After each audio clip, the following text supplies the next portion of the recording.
Klasy tovavy ankafaliana aloha iarabanasika rehetra miaraka aminay eto amin'ny Real TV Madagascar ho amin'ny ity zoma alina ity tonga soa ato anatin'ny fandaharana l'invité du jour eto amin'ny Real TV Madagascar ary ankasitrahako manokana ianao tsy misaraka aminay fandaharana anisan'ny be mpiandry fandaharana anisan'ny be mpangataka ihany koa ny fandaharantsika ho amin'izao alina izao ary vahiny anisan'ny andrasan'ny maro ihany koa sy ny malagasy rehetra ato anatin'ny fandaharantsika ny vahintsika ho amin'ity alina ity dia tsisa izany faramatoa fa niso Herinaivo izay mpanao politika izy rahateo moa no filohan'ny RMDM diaspora any la Frantsa any fandaharana izay totsaitsika amin'ny alalan'ny ampitaindavitra na ny Zoom izany miainga avy any la Frantsa arabaiko manokana ianao ramatoa fa niso Herinaivo ary misaotra anao nanaiky nasain'ny fandaharana eto amin'ny Real TV Madagascar ho amin'ity alina ity toboka. Misaotra anao Gaskara, miraba anao ihany koa ary miraba ny mpanaraka antsika na any Madagasikara na aty ivelany maneran-tany. Misaotra ihany koa ny Real TV nanasanay amin'izao fandaharana l'invité du jour zay ary dia manasa antsika rehetra anaraka amin'izao hariva zao. Araka zany dia avy any ivelany ny vahintsika no miaraka amintsika ho amin'ity alina ity ankasako manoko ianao satria efa maromaro ihany no nanasako anao androany moa voatanteraka izay miandry sy mijery anao ny vahoaka malagasy tsy vikelina ho antsika ny atokantrano fa ny vahintsika dia mpanao politika araka nambarako teo izy no filohan'ny RMDM diaspora zany hoe ny mpanohitra izy ihany koa no filohan'ny ADM na ny association action pour le droit et développement de Madagascar ary anisan'ny tena nafatarany maro anao ny naha candidat ho filoham-pirenena anao nandritra ny fifidianana filoham-pirenena nitotsaina tamin'ny taona 20 sy 20 akoatran'izay ihany koa dia anisan'ny tarika an'ilay antsointsika hoe collectif des candidats 2018 ianao nisy teo amin'ny 4 teo moa ianareo no nivondrona tao anatin'ity collectif des candidats ity anisan'ny ataoko hoe ny dénoncer ny osika tamin'ny fifidianana ary nitaky ihany koa ny anadiovana zany ataontsika hoe rafitry ny fifidianana izay nitotsaina tamin'ny 20 izay ny mampanao politika amin'ny pahilalana kosa indray dia mpitsara teo aloha ianao ary filohan'ny SSM na ny syndicat des magistrats de Madagascar teo aloha ihany koa ary efa filohan'ny SSM teo aloha ihany koa na ny solidarité syndicale de Madagascar ankehitriny anisan'ny monina any ivelan'ny Madagascar anisan'ireo mpaneo hevitra psikera ranomarina kokoa ny fitondrana Andry Rajoelina zay ngamba mety fampidirana fotsifotsiny sara misy fanamariana kely na hitsinao kely ngamba ny ramatoa fa nisy Herinaivo. Ie ahitsiko kely c'est SSM Solidarité Syndicale de Madagascar ary SMM ny syndicat syndicat des magistrats de Madagascar SMM. Araka zany SMM. Zay fotsiny ahitsiko ny akoatran'izay marina daholo. Eny ary mankasitraka indrindra tompoko anisan'ny tena manahirana aloha dia ataontsika hoe tsy maintsy iverenantsika kely aloha ny lasa satria fantatra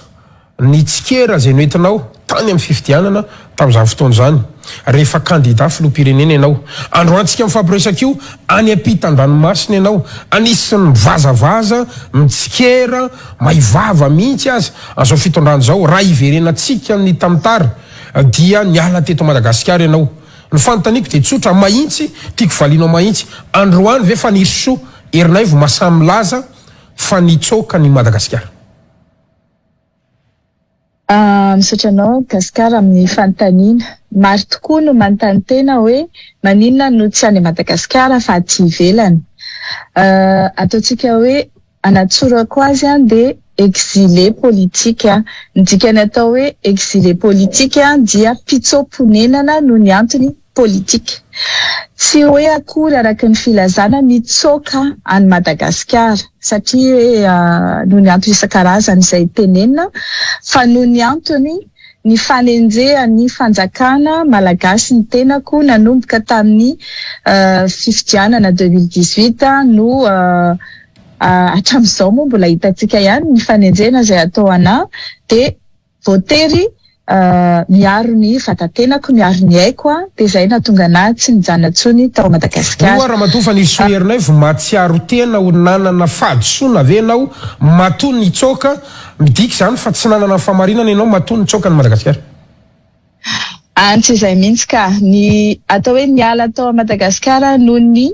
fanenjehana tsy ara-drariny izay nahazo azy satria hitantsika ny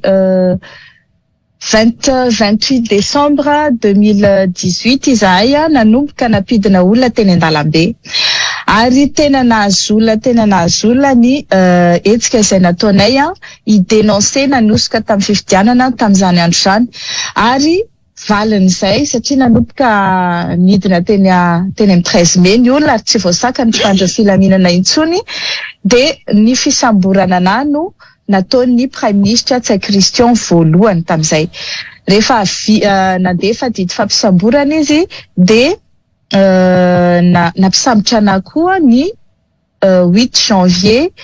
2019 rehefa andeha amoaka ny valim-pifidianana ny HCC. Ny antony de hoe efa vitan'zareo zany neutraliser ny candidat zay teo amin'ny deuxième tour fa iza kosany tsy vao maîtriser zareo ny mety ho ataoko sy izay olona tariko tsy anaiky satria hatramin'ny voalohany ka hatramin'ny farany izay tsy nanaiky mihitsy ny osika tamin'ny fifidianana 2018. Fa aoka tsy adinonao raha matoa fa nisy soherinay fa nisy ny kabarinao teo Mahamasina ambony lapiazo anisany antony anankiray izay nanenjehana anao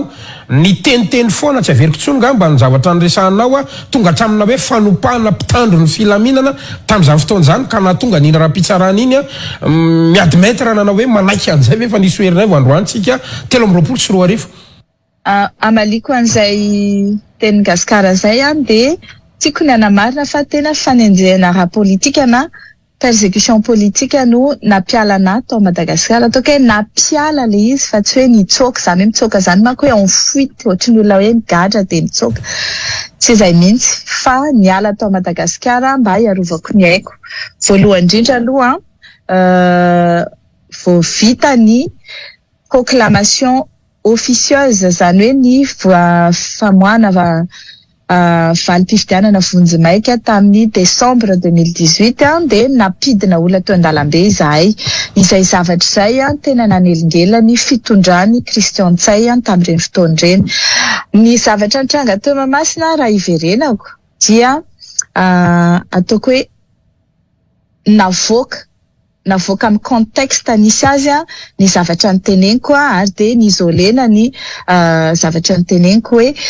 ho fanopahana ho fanozonana sy izao fa raha ny tena marina raha enona hatramin'ny voalohany ka hatramin'ny farany sy hoe inona ny antony nahatonga anahy niteny andre zavatra ireny de ny fampitandremana ihany le izy hoe olona manana autorisation izahay teo ary mitovy amin'ny amin'izao zava-misy amin'izao hoe olona manana autorisation no sakananao anao propagande de ny teny tamin'ireo mpitandro filaminana hoe raha mbola amoritra ny vahoaka sy anao hery famoretana ianareo noho ny fiarovana mpisondra na noho ny baiko izay azonareo de ivadika aminareo io vahoaka io ary tsy amelanareo. Izay ngamba niny fa notsoahana anaty contexte le izy de isolena ny zavatra na moray na roa teneko de lazaina hoe manopa nanozina nanao an'izao. Inona zany ny statuanao zany zao am'izao fotoana zao any ampitan-dranomasina? Inona ny statuanao? Ampitan-dranomasina réfugié politique. Zany réfugié politique zany dia voalaza ao anatin'ny convention de Genève iraisan'ny firenena rehetra izay nanao sonian'izany convention zany dia fiarovana ny olona izay manao politika ka tsy afaka maneho hevitra any amin'ny tany fa tratrany antsonjay na ho an'ny vatatena na ho an'ny fianakaviana na ny fanagadrana na ny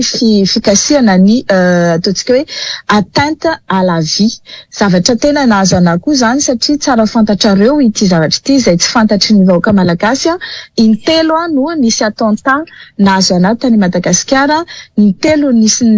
nanao sabotage ny tomobilako ary ny fianakaviako izay ihany de efa nisy ihany koa ny fandrahonana ho faty izay nahazo ny rahavaviko sy ny zanako mazava ho azy efa nataoko teo moa hoe tamin'ny aoriana kely fifidianana moa zany dia ny tenako mihitsy niaran'izay fandrahonana ho faty izay hoe ekipa ny Andry Rajoelina ny zavatra ataoko manakana le fifidianana dia nisy ny saboty ny tomobilako ary intelo saika nanao accident. Ny andro tadidiko tsara mihitsy ny andro ny 28 décembre teo amin'ny 13 mai izahay napidina olona tena feno 13 mai io rehefa nody izay ny hariva dia nipoaka ny fiarako tonga dia nipoaka rehefa niveloma ny jiro dia nilazaina moa tamin'izay fotoan'izay hoe court-circuit nefa tomobile vaovao ve dia andeha hanao court-circuit. Rehefa taty aoriana le izy dia nojeren'ny mécanicien dia hoe nisy ny sabote le tomobile. Eny ary Ramatoa Faniriso Erinaivo, ianao ve mahasa mody eto Tanindrazana amin'izao fotoana izao sa hiandry ny fialan'ny régime Andry Rajoelina zay vao ody eto Tanindrazana? Masamody zay dia teneniko. Masamody fa ito fitondrana ito no sura fa tsy asa mihitsy izy amela ny fodiko. Ka inona tsy hodinao raha ohatra ka masahy ianao? Inona tsy hodinao raha ohatra ka masahy ianao? Aty ivelany kokoa no ataoko hoe mahomby kokoa ny faneho-kevitra izay ataoko satria mbola ao anatin'ny faneho-kevitra fa mbola tsy ao anatin'ny hoe action sur le terrain tsika zao fa raha za no mody any dia za sura fa zareo indray no hitsoaka. Tsy midika ho fatahorana nefa ny ve hoe any ivelany no mahomby ny tsikera fa tsy eto Tanindrazana? Tsy tany Gasikara kosa ve mahomby ny tsikera izay ataoko aty Madagasikara, miororo mihitsy zareo dia izay nahatonga anazy nitory anay hoe mampiororo izay sy mariko zareo ny tena miororo ary za tena miteny aminao raha za ngamba no milaza hoe ody dia za mety mahazo notam tsy avelan'ny zareo hiditra ao Madagasikara fa hatreto aloha misy fotoana ny zavatra rehetra za tsy matahotra mihitsy ny ody. Rehefa voary ny haiko raha ody aza manahy ianareo fa efa miombana amin'izany ny olona rehetrarehetra hiarovana ny haiko. Donc tsisy fatahorana ka. Farany sisa ny mahakasika anao satria idirantsika amin'izay ny raharam-pirenena nanometsiny an'ireo mpiara-miasa aminao teo anivon'ny SMM ve ianao no ny fanesorana anao tsy ho mpitsara intsony sa heverinao fa aradrary ny tanteraka ny fanesorana anao tsy ho mpitsara intsony raha ho an'ny eto Madagasikara? Tena lazaiko zany fa tsy ara-dalàna tanteraka ny fanesorana na ho mpitsara ary raha patsahiviko kely dia tamin'ny rara Tanamasoandro teny Ambotrimanjaka no nanomboka naneo hevitra ny sakana ny fanesorana tsy ara-drariny andro-ponina teo Ambotrimanjaka. Rehefa ny sakana zany ary nanentana ireo olona hiadiny zony ary tsy anaiky mihitsy hoasorina akitsy rano tsy manara-dalàna dia teo koa no nahitako fa tsy ara-dalàna kay le expropriation izay saika nokasaina ao atao ary dia nametraka fitoriana avy hatrany teny amin'ny Cour pénale internationale izay pour expropriation abusive ary izany expropriation abusive zany dia miendrika crime contre l'humanité. Rehefa nanao an'izay fihetsika zay izahay ary nampahafantarinay ny fanjakana malagasy zany tonga dia coup de téléphone azoko avy amin'ny SGP Dinandremaoly izay naniraka olona ny tenenao hoe ajanony avy hatrany ny fisakananao ny Tanamasoandro io raha tsy te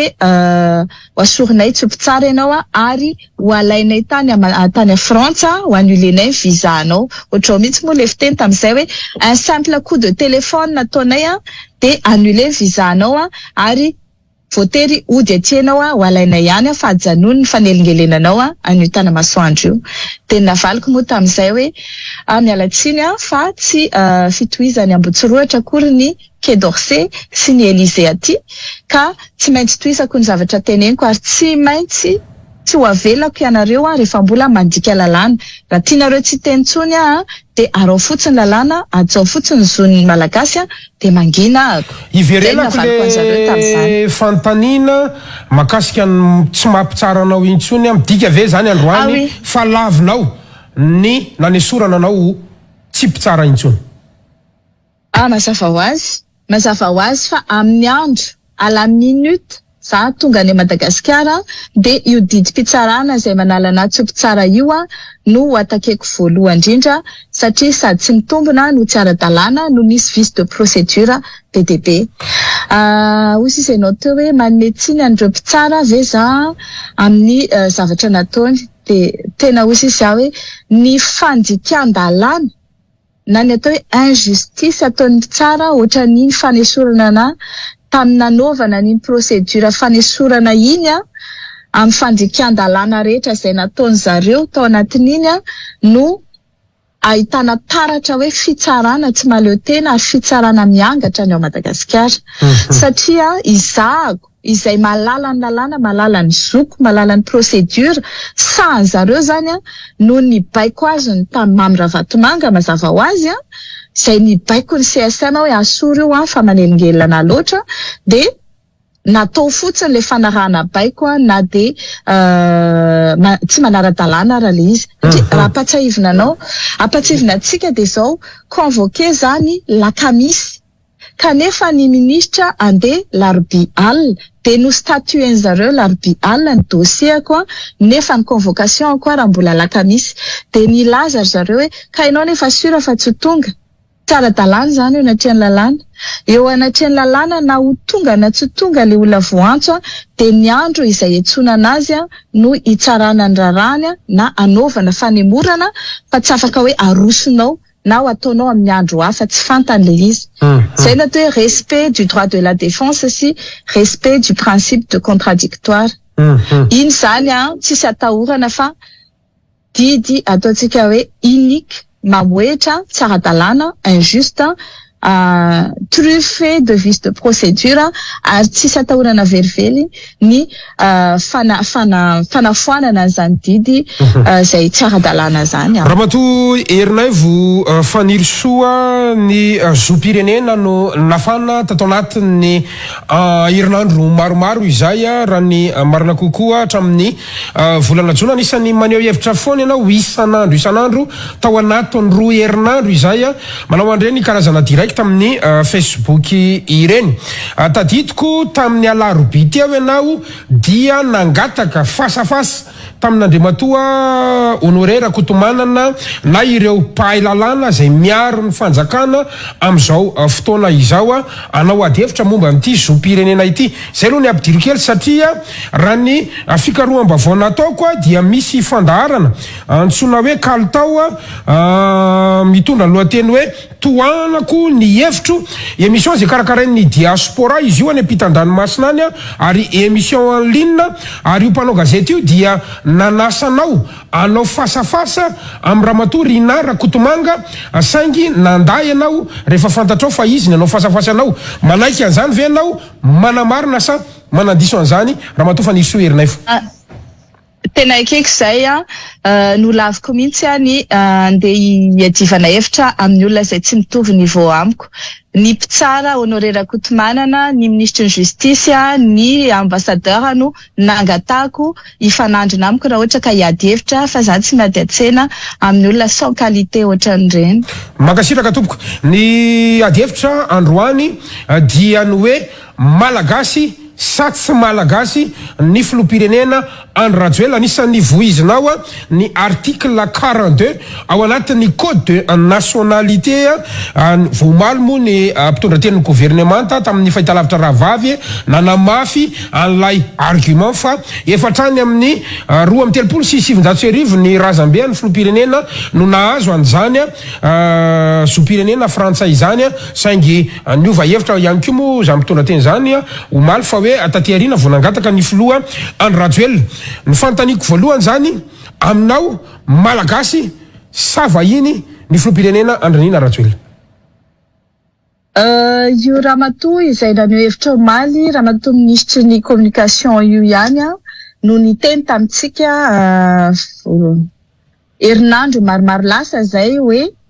ny olona rehetra de eo ambany lalàna na filohan'ny repoblika izy na filohan'ny repoblika teo aloha na olon-tsotra. Amiko zany ity lalàna voalaza ny code de nationalité malagasy ao amin'ny article 42 ity de lalàna miatra ihany koa amin'ny Andriamatoa Andry Rajoelina. Ka raha io voalaza ny lalàna ao anatin'ny article 42 izay ioverenako ihany aloha de milaza fa perd la nationalité malgache le malgache majeur qui acquiert volontairement une nationalité étrangère. Tsara fantatrareo fa principe général de droit io ary miatra amin'ny vahoaka malagasy rehetra. Ao anatin'io principe io de misy ny exception. Dikan'izay tsy ao anatin'le cas exceptionnel Andry Rajoelina fa ao anatin'le principe ka ho anay izay mapiatra lalàna sy izay mitady ny fampiarana lalàna. Inona ny antony tsy ao anatin'le cas exceptionnel anazy? Izy zany de very nationalité any amin'ny fotoana zay nazahoany nationalité vaovao arak'ity article 46 ity izay ovakiko aminareo hoe le malgache qui perd la nationalité malgache est libéré de son allégeance à l'égard de Madagascar. Premier point, dans les cas prévus aux articles 42 et 43 à la date de l'acquisition de la nationalité malagasy, de la nationalité étrangère. Satria tsy ao anatin'le cas exceptionnel izay voalaza ato amin'ny article 43 izay nentina Andriamatoa Ramatoa Lalatina Rakotondrazafy Omaly de nilaza hoe toutefois ozy izy exception zany jusqu'à l'expiration d'un délai de 15 ans, soit à partir de l'incorporation dans l'armée active, soit de l'inscription sur les tableaux de recensement. Hono arreto. Andry Rajoelina avait incorporé dans l'armée active. Tsy nivaliny na izy raha nyteneny zany hoe tsy nanao maramila izy ary nisafidy mihitsy tsy hanao maramila ohatry ny dadany. Hono izy ve inscrit sur les tableaux de recensement du service national. Ny olona 5 ka hatramin'ny 20 taona ka hatramin'ny 20 taona no manao an'izany inscription amin'ny recensement service national zany. Fa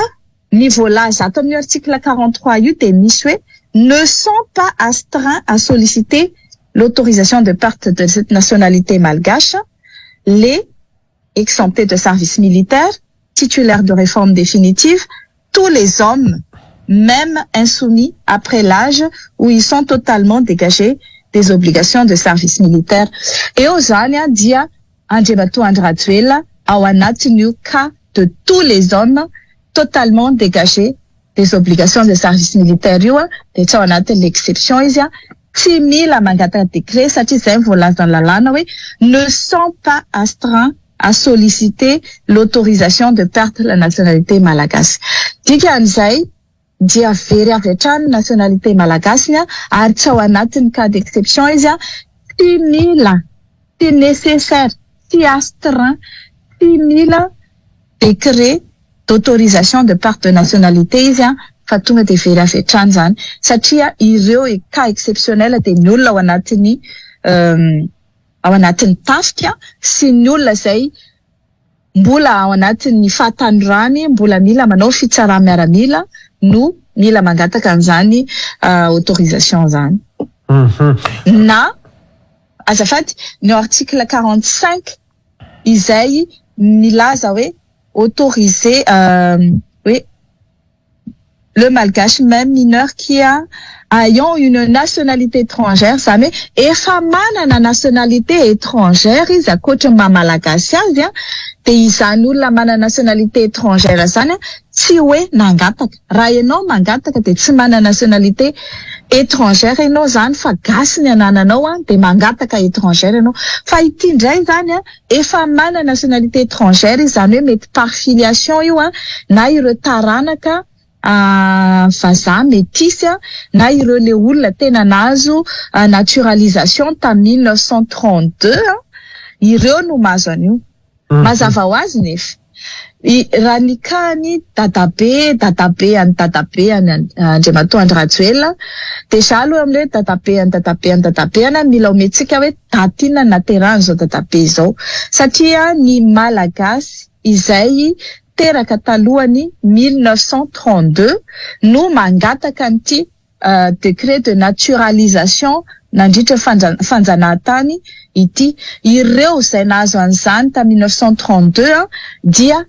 very automatika tamin'ny 1960 raha ohatra ka tsy nanao déclaration de conservation, déclaration de reconnaissance de la nationalité française. Io déclaration io de tsy maintsy ataonao raha tsy zay de very automatika ny nationalité française nao. Ary nilazan'izany Andriamatoa Rajoelina tamin'ny fandraisam-pitenenana isan-karazany izay nataony hoe ny dadany dia maramila frantsay taloha. Fa rehefa tonga ny tamin'ny 1960 nazahoana ny fiverenany fahaleovantena dia nisafidy izy hijanona malagasy ary tsy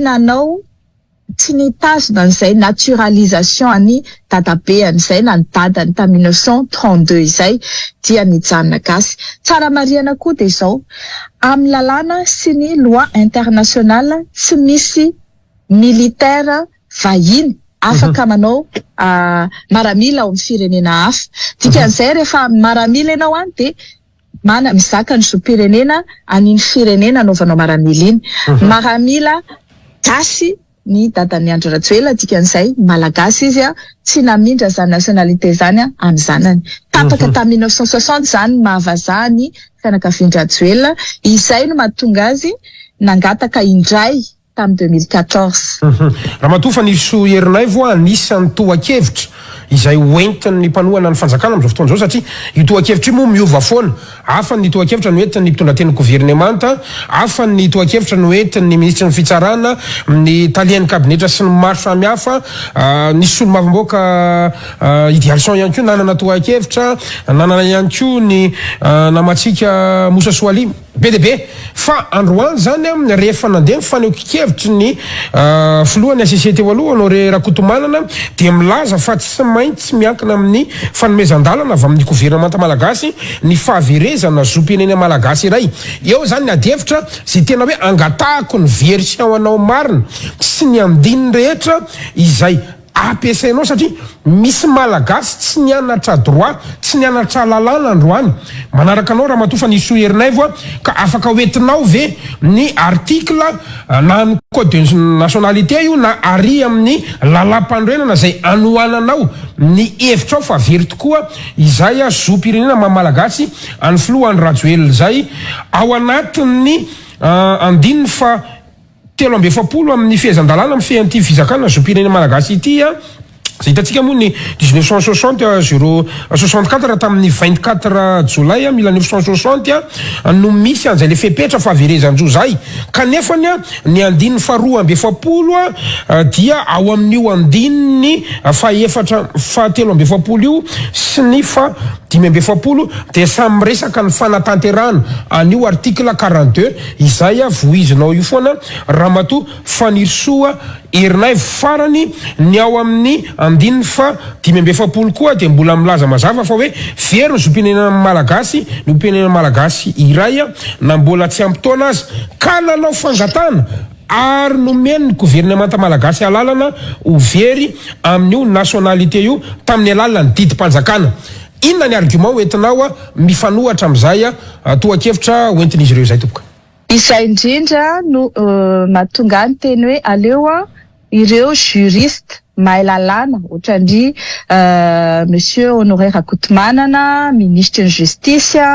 Idy Alson sy ireo olona izay mahay lalàna mahay mamaky code sy mahalala ny atao hoe principe de droit no hiady hevitra amiko fa za tsy miady hevitra amin'ireo Amazon izay ao amin'ny fitondrana izay manao samy mitondra ny argument ny sasany miteny hoe affiliation amin'ny miaraka amin'ny naturalisation satria tsy hainy akory ny zavatra teneniny afangarony atao hoe affiliation amina parti politique sy ny filiation hoe hérédité zavatra nolovaina avy amin'ny ray aman-dreny. Raha vao ohatra zany ka hoe tsy malala akory an'le principe dia aleo tsy miady hevitra fa manjary diso le débat. Fa raha ohatra ka samy juriste zay no miady hevitra hoe ahoana raha n'ity article ty, voalohany indrindra ny esprit du texte. Ny esprit du texte tamin'ny 1960 tompoko dia izao. Ny fanjanahantany izay nanomboka tamin'ny 1896 dia tapitra tamin'ny 1960. Rehefa niverina ny fahaleovantena dia niverina ihany koa ny nationalité malagasy. Ao anatin'izay fiverenana nationalité malagasy zay dia natanjaka be tao anatin'ny législateur na ny mpanao lalàna ny hoe na ianao malagasy na ianao raha misafidy zoam-pirenena hafa koatra ny maha-malagasy anao amin'ny fotoana mahafeno taona anao, zany hoe totalement volontaire, majeur et responsable ianao dia very malagasy anao. Io koa dia izao nadika tamin'ny code de nationalité française. Ao anatin'izay code de nationalité française zay misy an'io article mitovy tanteraka amin'io fa ny zareo moa taty aoriana nasiana réforme dia miaccepter ny plurinationalité izy. Fa tamin'ny 1960 dia tsy ekeny zareo koa ny majeur frantsay mangataka nationalité hafa. Ho antsika malagasy zany dia zao io article 42 io dia mitovy amin'ny lalàna izay nivoaka tamin'izany androany hoe ny malagasy rehetra, teratany malagasy rehetra, monina ao Madagasikara dia miverina automatika malagasy. Tsy misy acte atao zany, tsy mila déclaration, tsy mila décret de naturalisation, tsy mila décret de réintégration. Izay izay manaiky na hoe tsy manaiky hijanona ho gasy na hiverina gasy zay no manao décret de mangataka décret de reconnaissance de la nationalité française amin'ny alalan'le déclaration de reconnaissance de la nationalité française. Eto zany ny article 42 izay mazava milaza hoe very maha-malagasy anao, zoam-pirenena maha-malagasy anao rehefa ianao mangataka. Hoe mangataka eto dia acte volontaire, action ataonao hoe angatahana, tsy hoe niara-ny fiovana nationalité anao satria indray aman-drenao nangataka dia ianao zany lasa de nationalité étrangère avy hatrany koa, fa ianao mihitsy nanao ny démarche rehetrarehetra angatahana zany. Dia ny faharoa ny article 42 ny 43 misy exception si misy ny confirmation an'le règle générale le nilazaiko teo hoe ne sont pas astreints à solliciter l'autorisation. Io article 42 sy 43 io no voalaza ny article 46. Fa neny monsieur Honoré Rakotomanana izay mampalahelo ihany hoe mety efa somary reraka angambany izy na efa lehibe loatra dia efa manomboka rouillé na arefesina dia tsy mahita hoe mila vakina. Izy zareo ihany no miinsiste an'izay mila vakina miaraka ireo. Ny article 42 vakina miaraka amin'ny article 43 deuxième partie dia milaza hoe par la nationalité malgache et ne sont pas astreints à solliciter une autorisation de part de la nationalité malgache tous les hommes totalement dégagés du service des obligations de service militaire. Et au anelan'izay ny article 44, 45, 46.2, 47 koa tsy mila mangataka ny article 49. Io article 49 io dia milaza hoe misy olona azo ny gouvernementa tononina, zany hoe déclarena ho very an'izany nationalité malagasy zany raha ohatra ka miasa amina service public vahiny na ino moa filaza zany, raha ohatra zany misy olona malagasy miditra ao anatin'ny tafika vahiny na miasa amin'ny alalan'ny tenany, zany hoe izy ihany maniraka ny tenany fa tsy ny fanjakana no mamiraka azy hiasa amina service public anankiray dia raha amin'ny fotoana ahafantarany fanjakana malagasy an'izany dia tsy maintsy ny fanjakana manao injonction. Ny atao hoe injonction zany dia fandidiana, fanomezana baiko antsoratra any olo io anatsahatra avy hatrany an'izany fiasana ao anatin'ny tafika na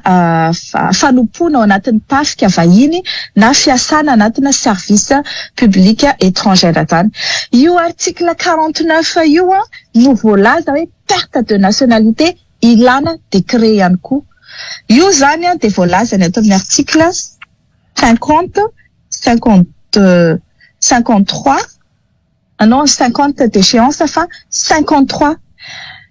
Ao zany dia voalaza hoe lorsqu'il entend s'opposer par décret à l'acquisition de la nationalité, iny tsy mikasika antsika satria opposition amina nationalité, lorsqu'il entend déclarer qu'un individu a perdu la nationalité de malgache. Eo zany ny gouvernement no manapa-kevitra no ny antony hoe tsy nanaja an'le didy lazaiko teo hoe didina ianao anatsahatra avy hatrany ny fanomponao ao anatin'ny tafika vahiny na ny fiasanao ao anaty service public vahiny ka raha ohatra tsy manaraka an'izay le olona dia le gouvernement entend déclarer qu'un individu a la qualité de malgache. Zany hoe fanapahan-kevitry ny gouvernement no milaza hoe ouvert aminao nationalité anao ary izay dia misy hoe la notification, le gouvernement fait connaître la mesure envisagée à l'intéressé. Io zany tsy milaza hoe le intéressé no nangataka an'le mesure envisagée fa ny gouvernement no mampafantatra an'le olona hoe le gouvernement fait connaître la mesure envisagée à l'intéressé, soit par notification à sa personne ou à son domicile, soit par publication au journal officiel. Fanapahan-kevitry ny gouvernement no hanala an'le nationalité satria voalaza ny article 49 hoe tsy mahazo miandraikitra ao anatiny tafika na service public vahiny ny malagasy dia izy no manapa-kevitra hanala nationalité anao rehefa tsy manaraka an'izay fepetra izay ianao dia io no mila décret. Izany hoe zao zany amaliko an'ireo rehetrarehetra milaza hoe mila décret izay disposition voasoratry ny lalàna dia manan-kery. Tsy mahazo interprétevana ny lalàna hoe zao ny dikan'io fa ny voasoratra dia hoe perd la qualité et n'est pas astreint à demander un décret de perte et la nationalité est perdue et l'allégeance est libérée à l'égard de Madagascar. Article 42, 43, 46 ireo zany dia miatra fa tsy misy mihitsy ato anatin'ity code ity milaza hoe toutes les pertes de nationalité malgache quel qu'il soit doivent être constatées par décret. Raha nisy an'izay ato anatin'ity code ity dia mazava ny lalàna izay ny tokony hiatra fa tsy izay ato dia voalaza mazava tsara noir sur blanc hoe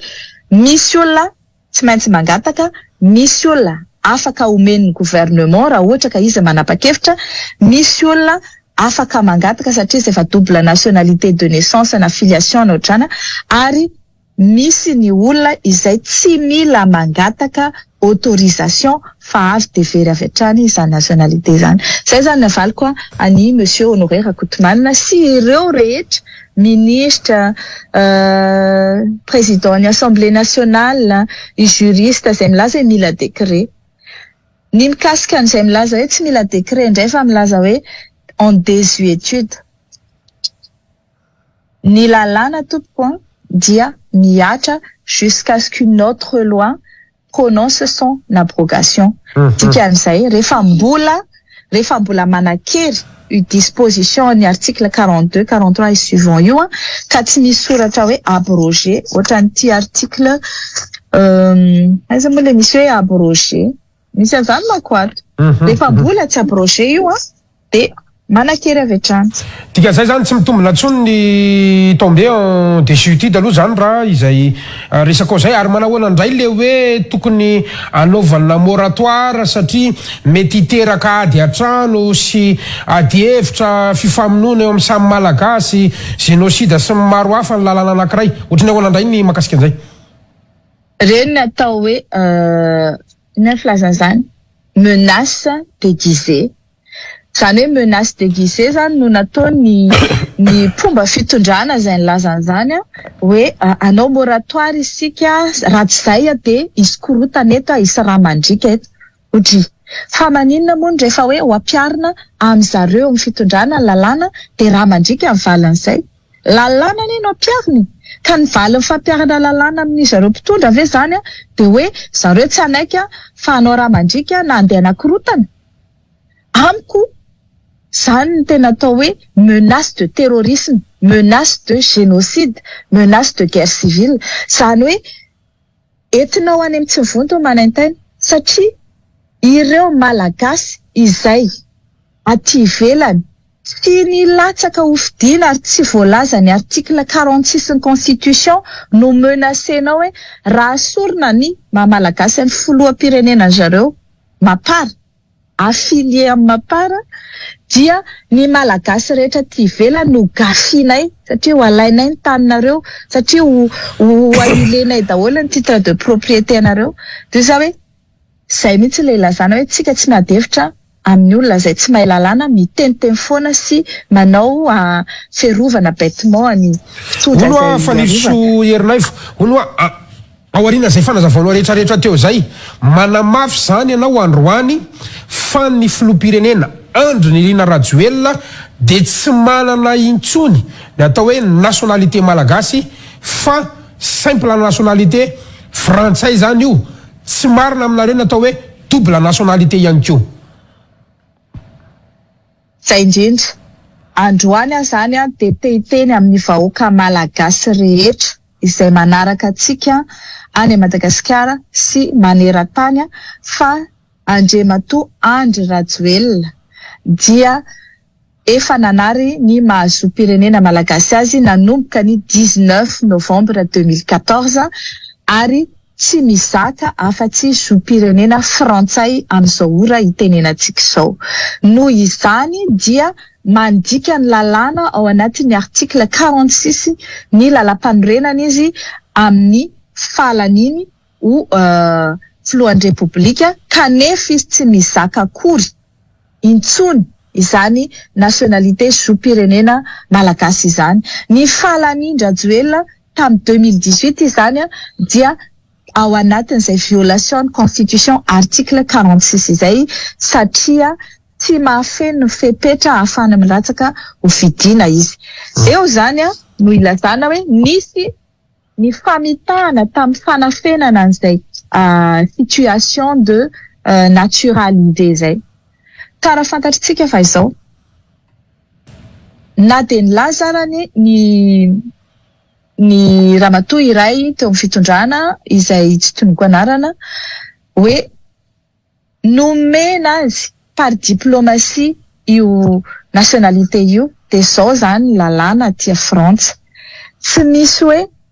mahafinaritra n'ity fitondrana frantsay ity na fitondrana n'importe qui eto tany ity olona anankiray de omena ianao ny nationalité française de mipetaka ohatrany skotra io. Non tompoko. Les procédures azahoanao anazy no accordé à l'avance fa ianao de tsy maintsy manao demande. Ary raha ampatsahivitsika de zao ny nanomezana an'io nationalité française Rajoelina io dia voalaza fa mba ho gratification noho ny fanekeny tsy latsaka hofidiana tamin'ny 2013. Ka eo zany mahagaga hoe fangamo hoe Andry Rajoelina rery ny olona tsy nahazo ny latsaka tamin'izany fa manina no izy rery no nahazo an'ilay nationalité raha hoe gratification le izy alors que nisy olona anankiroa teo no tsy navela hilatsaka de Andriamatoa ancien président Marc Ravalomanana sy izy président ny HT tamin'izany no samy tsy navela hilatsaka. Ny anankiray dia satria nanonga mpanjakana izy. Andriamatoandry Rajoelina dia voalaza fa nanonga, tsy voalaza fa hitapoky hitapirenena fa mpanonga mpanjakana, ary ny lalàna internasionala dia milaza fa ny olona izay manao coup d'état tsy mahazo milatsaka. Fa noterena fotsiny ny anankiray hoe tsy mahazo milatsaka koa ianao satria tsy mahazo milatsaka Andriamatoandry Rajoelina. Dia ho fiarovany ny tenany hoe rehefa tsy mahazo milatsaka izy nefa nisy eloka marobe ary nisy halatra marobe nataony teo amin'ny fitondrana tamin'ny HT, dia ny alokaloka izy hoe inona no fiarovan-tenako ary satria raha vao miala eto ka tsy manana pouvoir dia hoenjena, hogadraina ary angatana amin'izay ny compte ahoana daholo ny trafikana bois de rose, ny trafikana volamena, ny fangalarana sy détournement rehetra nataonareo ary indrindrandrindra ny famonon'olona izay nataony tamin'ny 7 février sy ny fandorana ny archive nationale sy ny RNM ary ny TVM tamin'ny 26 janvier sy ny fanaovana fandorana ny orinasa rehetra iran'ny Madagasikara izay tsy nifanaraka tamin'izareo. Izay zany dia eloka vetivetika aloha azafady, eloka bevava ny mitarika olona eny an-dalambe ka ireo olona ireo avy eo manao eloka bevava, ianao mpitarika zany no tompona andraikitra voalohany amin'izay eloka bevava izay, ka ho fiarovan-tenany fialokalofany tsy hiaran'izay stazy mendrika ny olona nanao eloka bevava izay no nitadiavany nationalité aingana hiarovana. Dia ny frantsay no teo akaikiny teo dia ino no nangatany nefa izy mbola mpitondra tao amin'ny HT satria 1999 mialatsiny ny département nangatany an'le izy dikan'izany 99 zany tsy ivelany département étrangère, zany hoe tao a Madagasikara izy nangataka an'io, ary raha ilaina ny amoanay ny source de dossier nangatahany Rajoelina ny nationalité-ny hiprovena hoe oviana ny daty nangatahany an'io dia azony atao ny mikaroka an'izany. Fa pour l'instant io aloha dia fa ampy anaporofona ary tsy nandà izany ny tenany hoe nangataka naturalisation izy nefa izy efa feno 70 taona dikan'izay very tanteraka ny zoom-pirenena malagasy azy ary indrindra tsy mahazo milatsaka izy tamin'ny 2018 ary ny falan'iny zany dia mandika ny lalam-panorenana. Idirakeo iny le hoaviny sy ny hoe afaka milatsaka tsy afaka milatsaka iny fa amaranantsika anazy aloha satria namdehibe ny azakazaka be ny zavatra rehetrarehetra. Gazety vahiny anisan'ny tena namoaka azy io indrindra fa ny gazety frantsay be dia be ihany koa na Ramatoa Gaël Bourgia zay mpanao gazety misolo tena France 24 eto amintsika ary nanamafy anisan'ny condition ny filoha Andry Rajoelina izy io arak'izay nambaranao zay tamin'ny teteza mita fa ny tsetsatsetsatra kely aloha dia hoe ohatry ny ahoana no ampiarana n'ilay article 42 iza no fahefana afaka mampiatra anazy zany amin'izao fotoana izao satria dia tononona fotsiny miala izy ianao aza moa nisy taona tamin'ny direct anao tonga mihitsy hoe efa tsisy filotsona a Madagasikara androany ka ny anazy zany le réalité an'izay zavatra zay iza no ampiatra an'io satria fandririndrirotra etotsika ao anatin'izy ahoana no ampiarana an'io article 42 io. Raha ohatra ka mijanona ao anatin'ny atao hoe ara-dalàna isika dia zavatra anankiroa no fitsarana anankiroa no afaka nilazan'izay. Voalohany indrindra aloha dia atao amin'ny article 60 atao amin'ny article 66 et suivant ny code de nationalité dia milaza hoe ny mikasika ny contentieux de nationalité dia ny mametra ny zany compétence ny fitsarana mahefa hitsara mikasika an'izany nationalité any olona anankiray na ny fahaverezan'ny nationalité any olona anankiray satria amin'izao zany tsara marihana fa misy ny atao hoe contentieux. Le atao hoe contentieux zany dia tsy mitovy hevitra na le olona very nationalité na ny vahoaka malagasy na ny mpanohitra izay mahita an'le hoe fahaverezana nationalité, ka izay le atao hoe contentieux zany hoe tsy fitovizany le hevitra ary fitondrana an'izany eny anivon'ny fitsarana. Ny mikasika ny contentieux de nationalité zany dia eny amin'ny tribunal judiciaire. Zay voalazany article 66, 67 hatrany amin'ny article 78 ny code de nationalité. Ny tribunal de première instance izay misy ny fonena Andrajoelina no afaka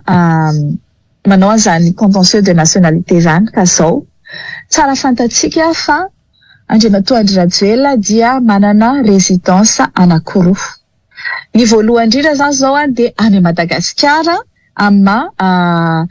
ponina any Madagasikara azy de manana résidence izy any Madagasikara eo Ambatobe. Raha izay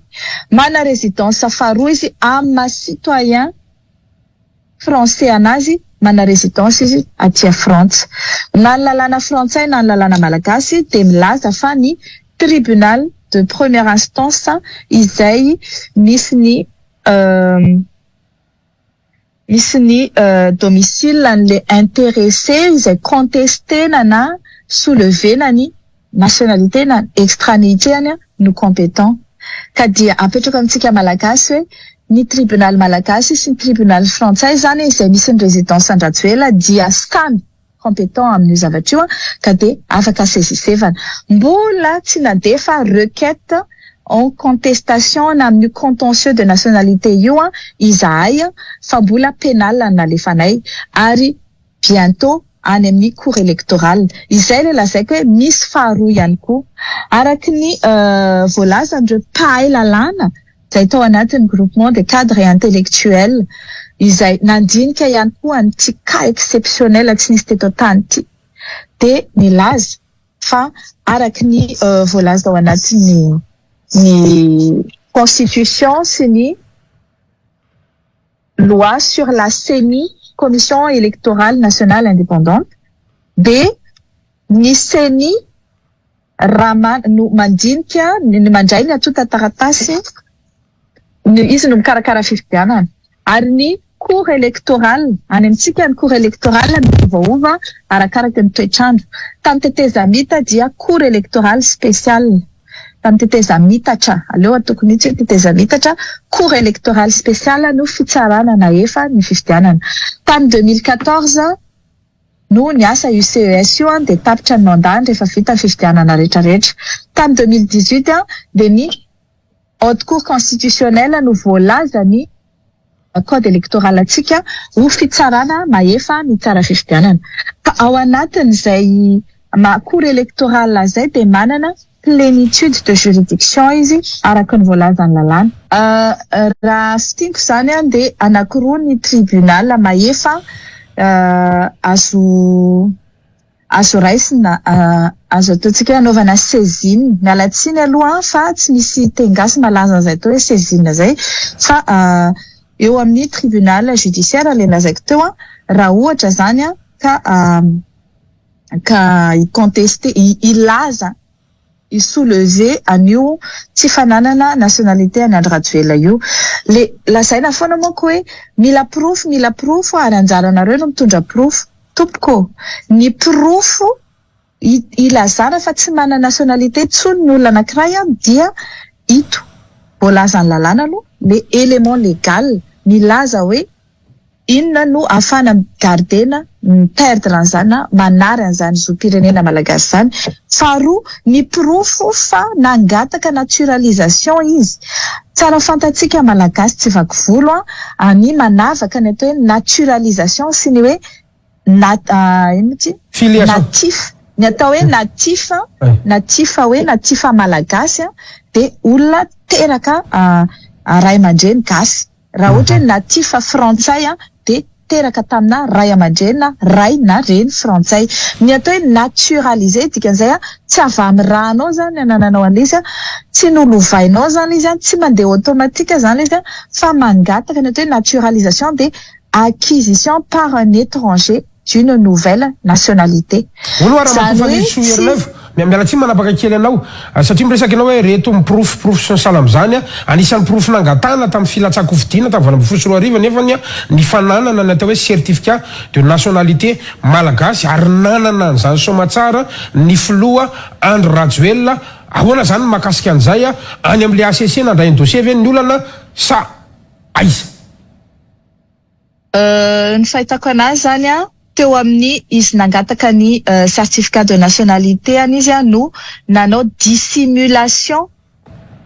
d'un fait déterminant izay zany hoe tsy nolazany zany hoe iza dia nangataka nationalité vaovao ary ny izay ohatrany hoe automatique ny tribunaly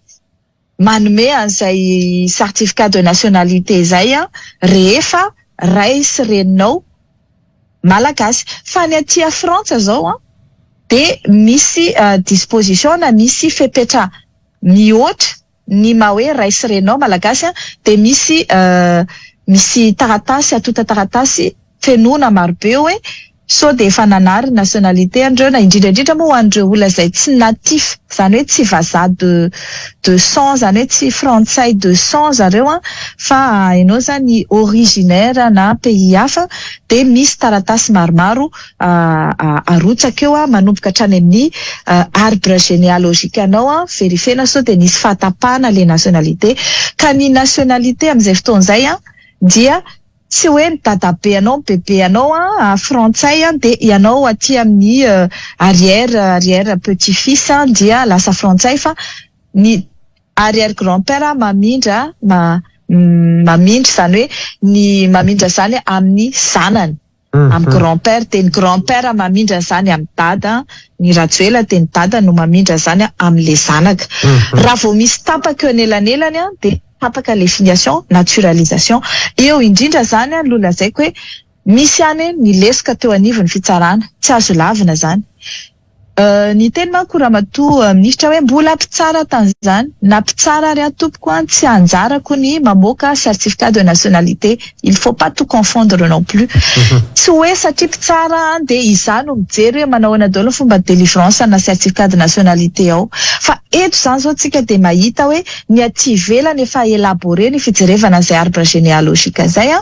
eo am'le hoe so de misy tapaka le izy ny any Madagasikara zany a tsy misy an'izay fijerena so de misy olona tokony hiaran'ity article 42 ty ary izay mahatonga ny olona nahazo certificat de nationalité na mahazo passeport na mahazo karaha mpanondro karaha mpifidianana satria tsy nidéclaré izy hoe iza ange ka ao anatin'ity article 42 ty nanao acquisition d'une nouvelle nationalité na nakazo-pirenena vahiny asa teo amin'ny azo taona. Io zany io ataotsika hoe hiatus juridique moa ny anaran'izany hoe tsy misy obligation milaza ho an'ny vahoaka malagasy ho an'ny ny malagasy mizaka zo-pirenena hoe tsy maintsy ianareo manao déclaration an'izao fa izay tsy midika hoe raha tsy misy an'izay ny lalànantsika dia tsy miatra aminao ny lalàna. Ny lalàna dia mazava very nationalité anao rehefa maka nationalité hafa ianao nefa ianao efa feno taona. Ny ianjaranao satria acte privé le ataonao zavatra privé amin'ny tenanao fa saingy miteraka atao hoe effet juridique aminao zay zavatra nataonao zay anjaranao no miteny hoe izao mame le information rehetrarehetra hoe izao dia nanambady tam'izao iza de nisaraka tam'izao iza de nanangan-jaza tam'izao iza de nanao an'izao tam'izao de ohatr'izay koa ianao dia nizaka zo-pirenena tamin'ny fahaterahanao ianao de nangataka zo-pirenena ataotsika hoe tsy frantsay ihany ohatra nataova nangataka amerikanina izy nangataka suisse izy nangataka israeliana izy nangataka zavatra hafa izy tokony navoaka ny tao daholo hoe zaho dia nangataka nyreto zo-pirenena isan-karazany reto tamin'izao daty avy raha navoaka ny Andry Rajoelina tao zany tamin'ny fotoana nangatahany nationalité tsy maintsy nanao verification ny mpitsara hoe ahoana moa zany fandehan'ity tsy maintsy nanao verification teo anivony HCC teo amin'ny cour électorale nandinika hoe ahoana tokoa moa zany fandehan'ity eo zany de misy an'izay ataoko hoe dissimulation d'un fait juridique izay misy ataotsika hoe misy fetraikany amin'ny fizakana zo droit civil zay politika zay ary ny article 46 ny constitution azafady indrindra de milaza hoe mila mizaka ny zopirenena malagasy ny olona milatsaka ho fidiana ary mila mizaka ny droit civil et politique. Tsy hoe milaza izy mila manana raha malagasy ianao mila teraka teto Madagasikara, mila nipetraka eto Madagasikara fotsiny ihany ray aman-dreninao fa mila mbola mizaka an'izay zopirenena malagasy ianao. Raha matoa herinay vo faniry soa alefiko malakilaky any satria be de be le fanontaniana ty napetraka vofetra ny fotoanatsika nazanonatry zany zany efa idiratsika ny hoe afahany mirotsaka anatsy rehefa aveo fa nandeha le tantara dia nitory ianareo ary rehefa nandeha nitory ianareo de ny zavatra anankitelo nitorianareo tamin'izany fotoana zany ny voalohany de hoe nitorianareo ny filoha Andrinina Rajoelina fananao karazana usage de faux ary nitanisanareo tamin'izany fotoana zany moa ny article 147/146 amin'ny code pénal. Inona ny tianareo ambara amin'io hoe usage de faux io. Fitoriana faharoa de misy hoe crime de trahison, espionnage article 75/76 amin'ny code pénal. Inona ihany koa ny tianareo ambara fananao an'izay crime de trahison zay ny filoha Andry Rajoelina ary ny farany de nisy ny ataontsika hoe atteinte à la sûreté extérieure de l'État amin'ny article 81 amin'ny code pénal. Azonareo azavaina ve io? Tantiarina vo maro zao zany ahitany direct izay nataonao de miantso ny candidat rehetra ianao candidat amin'ny 2024 tao anatin'ny collectif de candidat izay notarianao tamin'izany fotoana zany ijoro ametraka fitoriana vaovao indray any amin'ny cour électorale fitsarana maefa itsara ny fifidianana. Azonao azavaina ve reo? Ary ny fanontaniako zay tena mafonja de hoe atokisanareo ve ny fitsarana amreo fitoriana rehetrarehetra ataonareo reo? Nisotranao Gasikara ovaliko tsirairay fantariana be dia be napetraka teo de iverina amin'le fitoriana nataonay voalohany. Teny anivony fitsarana adieloka zany hoe tribunal correctionnel no nametrahanay an'io fitoriana io. Voalohany indrindra de zao araky ny tenena teo rehefa tsy mizaka intsony ny zopirenena malagasy Andriamatoa Andry Rajoelina dikan'izay tsy manakery ny filatsahany ho fidiana tamin'ny 2018 dia tsy aminay tsy mizaka ny ataontsika hoe ny prérogative na ny immunité présidentielle izy. Izay nahatonga anay nitory avy hatrany eny amin'ny tribunal correctionnel. Ny eo zany de tsy miditra aloha ny hoe justiciable devant la haute cour de justice izy satria hoe tsy azo toriana izany raha tsy eny amin'ny haute cour de justice satria acte nataony fony izy mbola olotsotra Andry Rajoelina olotsotra no nanao an'io acte zay lazaina io de tanisaiko tsirairay reo eloka anankitelo zay no tanisainay de ny apangana ny toriana azy zany de ny faux et usage de faux. Atao anatin'ny article 147 ny code pénal no milaza an'izay hoe toute personne qui aura commis un faux en écriture publique par altération de clauses de déclaration ou de actes ou de fait que ces actes avaient pour objet de recevoir ou de constater. Io zany le izy hoe altération de clause, addition de déclaration, fait ça anatin'ny addition de déclaration, mais zany le altération de clause. Dikan'izany de hoe ny zavatra lazainao zany ovainao mba tsy ahafantarana le tena marina le atao hoe clause io zany de le zava-misy zay ny atao hoe clause de mahatonga ny fanomezana azy an'io acte ataontsika hoe public io. Les certificats de nationalité zany c'est un acte public. Tsy ny olona nanome an'le acte akory no nanao faux fa le olona nampanolotra an'le acte. Zany hoe raha ohatra zany manao ny inculpation fampanaovana de Andriamatoa Andry Rajoelina tamin'ny fotoana mbola latsaky ny 10 taona de nampanolotra certificat de nationalité tamin'ny filazana zavatra tamin'ny fanafenana ny filazana fa izy dia efa manana nationalité hafa kanefa izany dia tsy ahafahany intsony mangataka nationalité malagasy. Ohatra zany zay exemple na inculpation tokony ataony fampanoavana. Ary ny fampiasana an'izay certificat de nationalité zay raha me ohatra zany de rehefa tsy ara-dalàna nanomezanao an'iny zany hoe fausse déclaration na dissimulation de la vérité no nampanolorana anao nafanao notolorana ny certificat de nationalité iny de faux le acte nataonao. Zany hoe enao zany nampanolotra ny acte iny de aveo ny fampiasanao an'iny acte izay tsy mireflete an'le zava-marina iny no nampiasainao teny amin'ny cour électorale teny amin'ny HCC nanovanao ny candidaturanao zay le eloka voalohany itorinay anazy de ny fampiasana ny certificat de nationalité azo tamin'ny fomba ataontsika frauduleuse. Ny faharoa de ny article 81 et suivant ny code pénal izay mifampitohy amin'ny article 75 et suivant ny code pénal ihany koa. Ao anatin'io article 81 io de hoe sera coupable d'atteinte à la sûreté extérieure de l'État et puni des peines portées à l'article 83 tout malgache ou tout étranger, en l'occurrence tout étranger zany hoe androrajoely lama étranger anazy dia nanao soit par imprudence, négligence ou inobservation de règlement, laissera détruire ou soustraire momentanément des documents ou renseignements qui lui auraient été confiés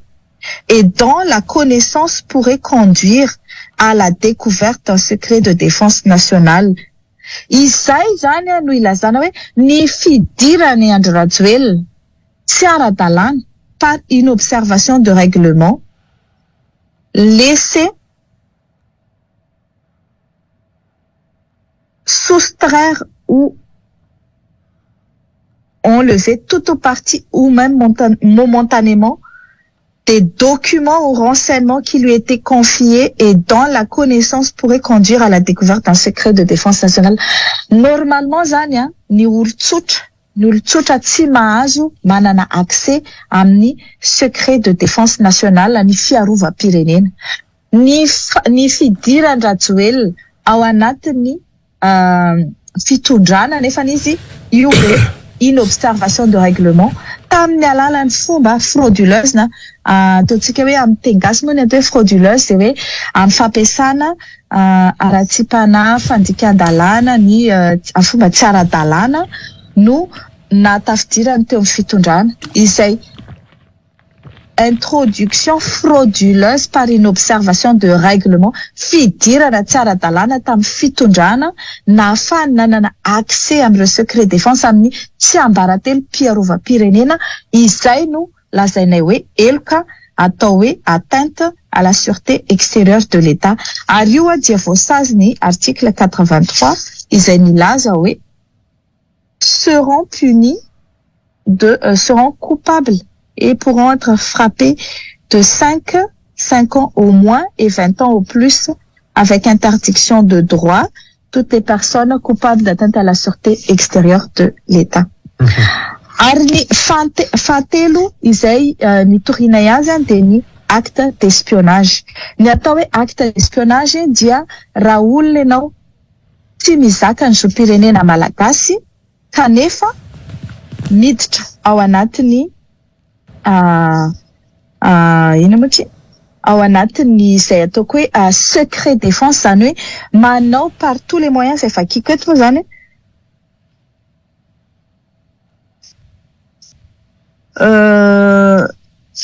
atao amin'ny article 77 sera coupable d'espionnage tout étranger et puni de mort ozy izy sera coupable d'espionnage et puni de mort fa amizao moa tsika zany efa tsy manao peine de mort tsony fa efa hoe peine de perpétuité réclusion à perpétuité no saziny olona zay tokony ho puni de mort de sera coupable d'espionnage et puni donc de perpétuité de réclusion à perpétuité tout étranger qui commettra l'un des actes visés à l'article 75, 2, 3, 4, 5 et article 76, paragraphe 1, 2, 3 du Code pénal. Tout malgache qui livre, tout malgache qui livrera à une puissance étrangère, malgache, c'est article 76, français qui livrera à une puissance étrangère sous quelque forme que ce soit et par quelque moyen que ce soit un secret de la défense nationale ou s'assurera par quelque moyen que ce soit la possession d'un secret de défense nationale. Izay zany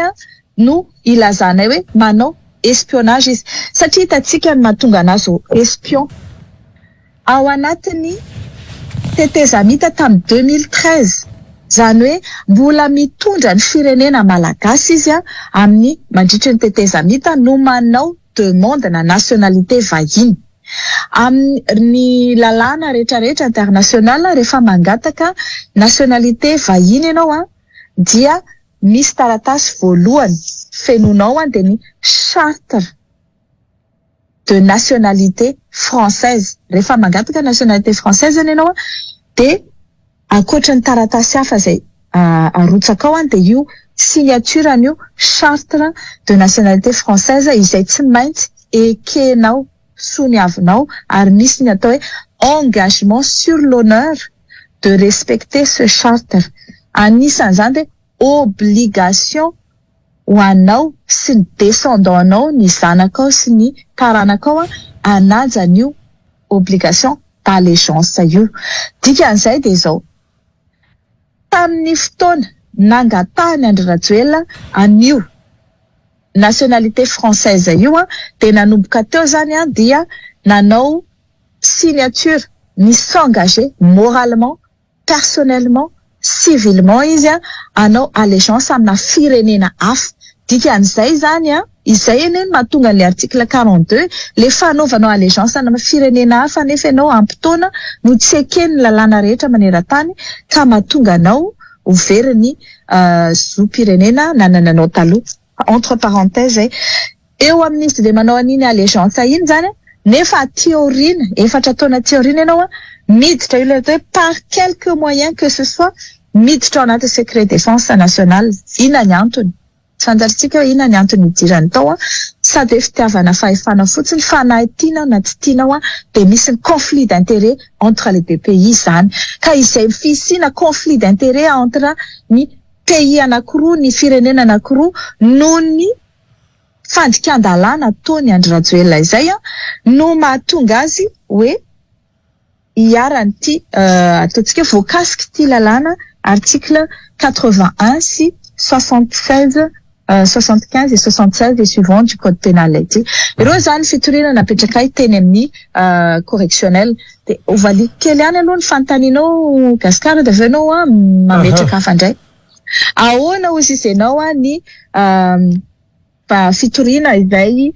napetraka reo teo aloha iny zany efa napetraka ary tokony alohan'ny andraisana ny fitoriana io de manao soulever question na atao exception préjudicielle na question préjudicielle azavay comme teny gasy de hoe soulever zany hoe milaza avy hatrany ny fampanoavana ao Antananarivo hoe misy question préjudicielle de nationalité ity ka alohany anaovanay andefasanay an'io raha io atao enquête eny amin'ny police na eny amin'ny gendarme na isafidy zay hoe compétent izay na tsy compétent de mila fantatra zany hoe ny tombona ve ity voalaza hoe ny tsy mana nationalité io olona io ny proof de efa narotsaka ao ny proof anana nationalité hafa fa anjarany fampanoavana ao Antananarivo zany no manao fitoriana ty fitoriana moa zany filazana zany fa mialatsiny le teny gasy tsy ampy ilazana le atao hoe saisine anjarany fampanoavana ny manao an'izay saisine ny tribunal de première instance izay ilazany tribunal hoe hiarany article 42 ty olona ty raha manana zany avaly Andriamatoa Andry Rajoelina amin'io article 42 de milaza izy hoe tsy marina io décret nivoaka de naturalisation fa faux io na tsy marina io journal officiel frantsay io fa faux io na erreur io noforon'ny mpanohitra io tsy izay nefa zava-misy tena nanaiky izy fa misy le décret de naturalisation ary tena io no izy io journal officiel io de manana accès amin'io daholo rehefa olona rehetrarehetra mahay mampiasa internet manana ny référence an'io dossier de naturalisation io dikan'izay tsy zavatra noforononay koa io ny fiarovan-tenan-drajoela zany de tsisy mihitsy mandrona n'io article 42 io satria raha mampiatra ny lalàna araky ny fanazavantsika hatramin'ny voalohany teo ny mpitsara eo amin'ny fampanoavana sy eo amin'ny première instance dia tsy misy didy hafa tokony hivoaka akoatriny hoe lazaina fa tsy mizaka ny zoam-pirenena malagasy tsony ity Andriamatoa Andry Rajoelina ity nanomboka ny datiny 19 novembre 2014 izany de fampiarana ny lalàna article 42 43 deuxième partie ary 46 ny code de nationalité malagasy eo zany dia manomboka manao ny enquête amin'izay ny parquet. Zay zany mandrasana ny fitsarana. Zay le fitoriana zay satria efa tamin'ny zoma ambony ka manindra nanao ahoana zany toy izy aloha talakamisera ny suitiny any ve sa maty momboka ndray lay fitoriana androantsika am'resaka io zany so de raha ohatra andray hoe raha sans suite tampoka le izy de ahoana ny andraisanareo an'izany inona ny antony so de hoe tsy mitombina ihany koa ny fitoriana zay ataonareo ao anaty fonoteny kely zay ngambany hatreto aloha zay mbola tsy nahazo avis de classement sans suite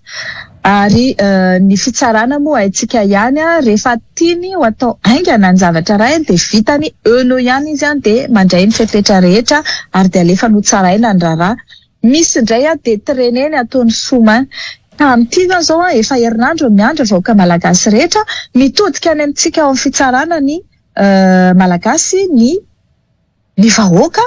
inona no avalinareo ny zany fitoriana izay napetraky ny ADM tany Madagasikara nahoana ianareo no tsy mamaly any amin'izareo zany no mipetraka amin'ny fanontaniana nahoana izy no tsy mamaly satria mila mamaly izy na anao les procédures les lazaiko hoe saisine ny tribunal de première instance na izy anao classement sans suite ka ilaza hoe tsy mahefa izay raha manao classement sans suite manko izy de manokatra procédure vaovao ho anay indray izay mazava tsara mihitsiny de iverenako izy hoe atokisanareo vea de fa maninona ndray no misy an'ity fitoriana vaovao resaka cour électorale ty raha matofa nisy herinay vo ao anatin'le ny fitoriana izay napetraka tamin'ny voalohany correctionnel zany hoe adielka ny fitoriana faharoa izay ho apetraka izay niantsoko andreo candidat tamin'ny 2018 rehetra izay maro moa zany no te anaraka an'io etsika izay ataonay fametrahana fitoriana io tsy pénal io fa contentieux ataontsika hoe électoral mikasika ny validité zany hoe ny tsy fahafenona fepetra zany hoe invalidité tsy mahafeno ny fepetra rehetra takiny lalàna ny atota taratasy na de izay napetra atota taratasy izay napetraky ny candidat anankiray izay Andriamatoa Andry Rajoelina ka izay hoe fitoriana ilazana fa tsy mahafeno fepetra na tsy manakery na tsy mahafeno ny fampanakena balatsiny ataoko amin'ny teny frantsay izy saisine aux fins d'invalidité de la candidature de Andry Rajoelina pour défaut de qualité pour insuffisance de pièces produits ao anatiny dossier ary ny fanafenany zay hoe dissimulation du fait qu'il a acquis une nationalité étrangère izay rehetrarehetra zay no ametrahanay io fitoriana eny anivony cour électorale izay eny Ambohidahy io zany dia ataontsika hoe en parallèle am'le zavatra izay nataonay tany amin'ny pénal tsy mifanindry ireo ary ataontsika hoe mifameno satria ny anankiray zany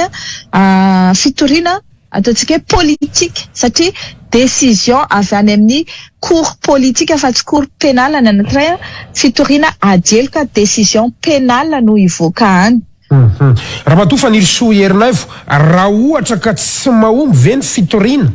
izay napetsaka reo eny amin'ny tribunal na correctionnel zany na ity cour électorale ity ka ohatra satria resaka noavitsika iny tamin'ny vola 24 raha ohatra tsy mahomby zany zay fitorinana nataonareo zay ka ohatra ka hoe mahazo milatsaka aza mahazo milatsaka ny filoham-pirenena Andrinirina Rajoelina amin'izay fifidianana ho avy eo eken'ny asesena anseny firotsahany amin'ny fifidianana ho avy eo ahoana ny resanareo anazy asa iatrika ny fifidianana ve ny RMDM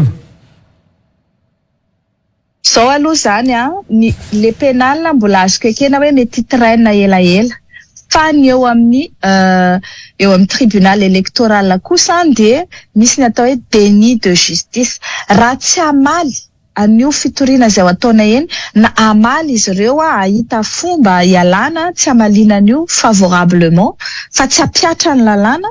dia amiko tena hoe ao anatin'ny état de non droit tanteraka isika malagasy dika amin'izay dia tena hoe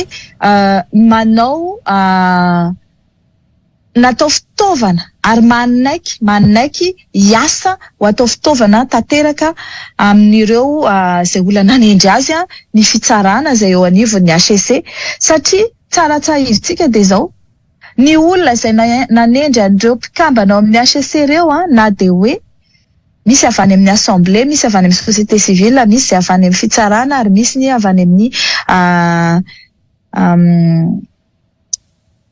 Sénat, Assemblée nationale, ministère CSM, magistrature, société civile, reo zany no manendry ny mpikambana amin'ny HCC na tiatsika na tsy tiatsika fatatsika fatapirenena misy conflit d'intérêt BDP na ireo mpikambana reo ary tsy maintsy nandalo ny fankatoavany Mamy Ravatomanga daholo ny nomination sy ny candidature rehetra izay vao nekena raha tsy nekena Ravatomanga zany reo olo dia tsy nekeny Andry Rajoelina koa ny proposé an'ireo candidature reo fatatsika tsara fa nisy ny resaka nandeha tamin'ireny fotoandreny hoe na io président ny HCC amin'izao io ara dia olona narary mafy ny Covid izy no nanao ny nataony nomination tsy fantatra izy tamin'izany na ho faty na ho velona nefa dia ny forcena nomena satria tsy nanana olona afatokisana ny filohan'ny République izany dia midika fa mieritreritra ve zareo ho sanatria redevable amin'ny olona izay nanendry azy sy nampametraka azy eo amin'ny toerana io dia Andry Rajoelina sy Mamy Ravatomanga ka dia hoe anompo any Mamy Ravatomanga sy Andry Rajoelina no ataony eo fa tsy apiatra ny lalàna ary ny lalàna rery ihany ary araky ny prestation de serment izay nataon'ireo mpikambana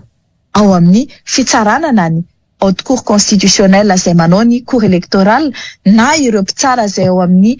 fitsarana malagasy dia manao fianianana hitsara araky ny lalàna ary apiatra ny lalàna irery ihany fa tsy hoe apiatra ny lalàna araky ny mahafalifaly ny Andriamatoa Andry Rajoelina izay olona nanendry azy teo tsy izay mihitsy raha matofa ny soherinay vo hoe déni de justice ny fitsarana dia amiko atsika vahoaka no mieritreritra manaiky ve isika hifidy olona izay efa no laviny mandany apiatra ny lalàna eto Madagasikara satria raha mandeha tokotra ny ara ataontsika hoe ataony zareo tena hoe olonaviny daholo ny fitoriana rehetra izay nataonay any Madagasikara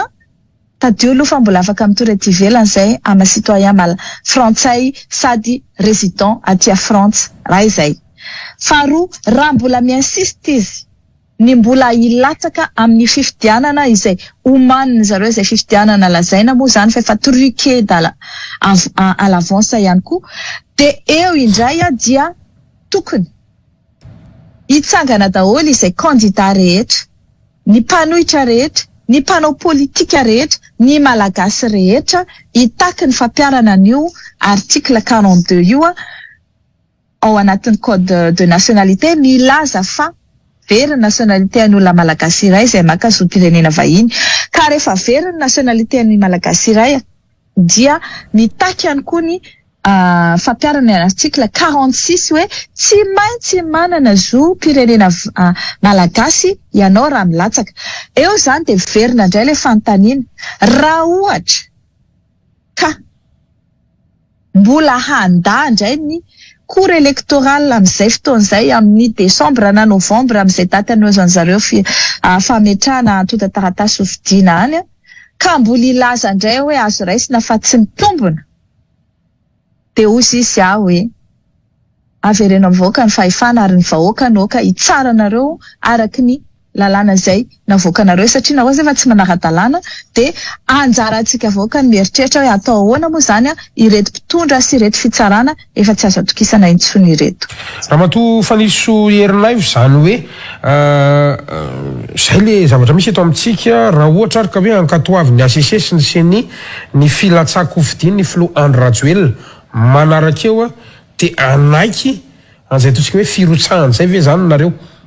Tsy anaiky mihitsy izay, tsy anaiky izay hatramin'ny farany, hatramin'izao ka hatramin'ny farany zay tsy anaiky an'izay firotsahana hofidiana zay ary izay de andeha ampahafantatra ny malagasy rehetra izay mpifidy manomboka izao ka mandrapahatonga an'izany fotoan'izany raha sanatria zany ka misy aladitry ny lela dia ampahafantatra ny malagasy fa ny olona izay milatsaka hofidianareo de tsy mizaka ny zom-pirenena malagasy ka loza mitatao ho an'ny fiandrianam-pirenena malagasy sy ho an'ny fiandrianam-pirenen'ny gasy rehetra ny sanatria ifidianana indray an'izany olona zany. Ramatoa Faniso Herinaivo ny mpitondra tena ny gouvernemanta zany milaza fa hoe tsy de tena le resaka zom-pirenena roatra no olanareo fa matahotra ny Flo Andry Rajoelina hirotsaka nareo satria olany fandroany ndray izy manoloana zava-misy ka inona ny amalina ao an'izay zavatra igny ama? Ny amaliko an'izay de zao Andriamatoa Andry Rajoelina tsy lany na tamin'ny 2018 ary izy tsy lany fa nanao osika nampalany azy navadiky ny CENI ny isam-pifidianana ary ny ACC no ny cautionné zany hoe ny adobe nanaiky ny confirmé an'izany famandiana ny isa nataon'ny CENI zany alabato ny nalany an'Andry Rajoelina ka eto zany raha ohatra ka mieritreritra matoky tena reto mpomba ny fitondrana hoe mbola ho lany indray Andriamatoa Andry Rajoelina de mazava ho azy io alabato io no atokisany io CENI izay napetrany io no atokisany fa mbola angalabato azy ary mbola io ACC izay napetrany io no atokisany mbola amoaka didy anamafy ny alabato ataony zany hoe ny alabato zany no atokisany ity fitondrana ity fa raha hoe ny vahoaka malagasy izay tsy avela ifidy akory amin'izao satria maro de maro malagasy izay tsy voasoratra intsony ao anatin'ny listim-pifidianana dia za de miteny aminareo tsy manaiky akory ny andeha ifidy an'io raha tena fifidianana misy eto ary mbola ho resantsika rehefa avy zay raha tena fifidianana misy eto tsy ahita vato akory io Andry Rajoelina io donc tsy matahotra ny filatsahany ny mpanohitra fa ny mpanohitra kosa de tsy manaiky intsony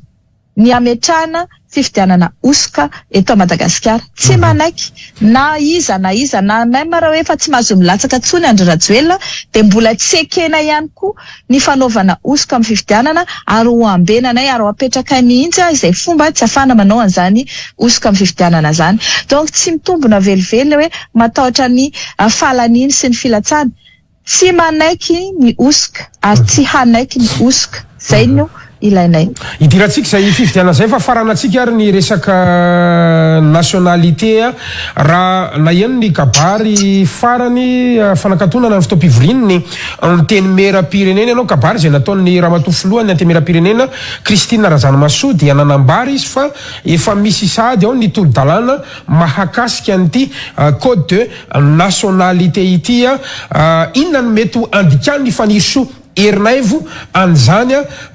fatongavana tolo-dalàna vaovao mahakasika ny code de nationalité zany mety midika ve zany fa mety hisy ny atao hoe session extraordinaire tampoka eto melohan'ny fifidianana mety atahorana okitiana ve io article 42 io ary ny farany saika adiniko kely nisy ny valikavatra zay nomeny ny saigy anao mahakasika ny amin'ny hoe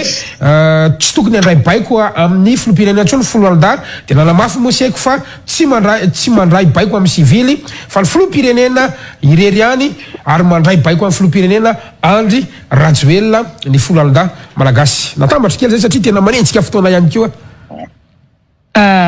Sotranao Kaskar. Mikasika an'le voalohany teo hoe misy tolo-dalàna izay omanin zareo nilazainy lehibe ny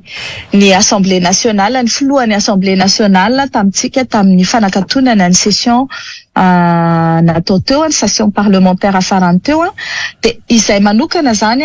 tsy manana le tolo-dalàna vaovao fa le taloha ny anananay nisy tolo-dalàna izay nandeha volana maromaro lasa zay mikasika ny nationalité naturalisation andreo olona apatride fa raha ohatra ka mieritreritra zareo hoe satria nisy an'iny tolo-dalàna iny ka nde hotovana ao zany le mikasika nyity fahaverezana nationalité voalazany article 42 ity ka nde hanapiny zavatra tsy haiko mba ahafahany miala amle fahaverezana tsy haiko izay eritreriny ao dia hozy izy hoe raha mikitika an'ireo disposition any article 42 et suivant anti code de nationalité ity zareo dia manamafy avy hatrany izany fa manana andrariny izahay taty amin'ny fanoherana ka dia tena very nationalité any Andry Rajoelina fa nitady kosa zareo fomba ialana amin'izay fahaverezana zay sy izay fiarany lalàna zay izay fampiarana ny lalàna zay de ny lalàna no kitihany. Raha vao izay ny zavatra mitranga de grave be mihitsy satria tsy vitany déni de justice fa tena eloka be vava eo anatrehan'ny lalàna mihitsy satria amin'izay fotoana izay zany de mbola tsy vitany hoe miray tsikombakomba ihany koa zareo amin'ny Assemblée nationale izay atokisako fa tsy ireo mpikambana rehetra, tsy ireo député rehetra mpisolo vavam-bahoaka ao amin'ny Assemblée nationale akory no manaiky an'izany zavatra zany. Ary hitantsika tsara fa na zareo arany efa tsy fampatokontsony ao de nila nanongana ireo solombavam-bahoaka izay hitany fa efa manomboka miratra ny masony ary manomboka mitaky ny tena atao hoe ny tena asany zareo amin'ny solombavam-bahoaka azy fa tsy natao fotsiny ho tanana ratsa-mangaika miasa ho an'ny filoham-pirenena sy ny manodidina azy satria manko zao raha ohatra ny mpanao lalàna koa no andeha amoaka lalàna izay anamafy na ataoko hoe anala ny disposition izay voalana anova ny voalazany lalàna teo aloha de manakely izany lalàna zany amin'ny aoriana c'est-à-dire tsy rétroactif zay zany le terme juridique ilazana anazy terme technique tsy rétroactif zany hoe tsy miatra tamin'ny ka tany aloha fa amin'ny ka any aoriana ka raha ny mikasika ny Andry Rajoelina le lazaiko izay hoe raha manova lalàna zareo de manamafy fa very zo izy zany ary manome rary ny mpanohitra zay. Faharoa tsy manakery rétroactif tamin'ny zavatra nitranga tany aloha io lalàna io ka vao maika manamafy fa tsara dalàna ny firotsahany tamin'ny 2018 ary foana avy hatrany izany firotsahana zany. Fahatelo raha manao an'izay izy de fandikan-dalàna ary ataoko hoe tena hoe tsy légal intsony fa tena hoe moral sy éthique, immoral sy violation ny éthique amin'ny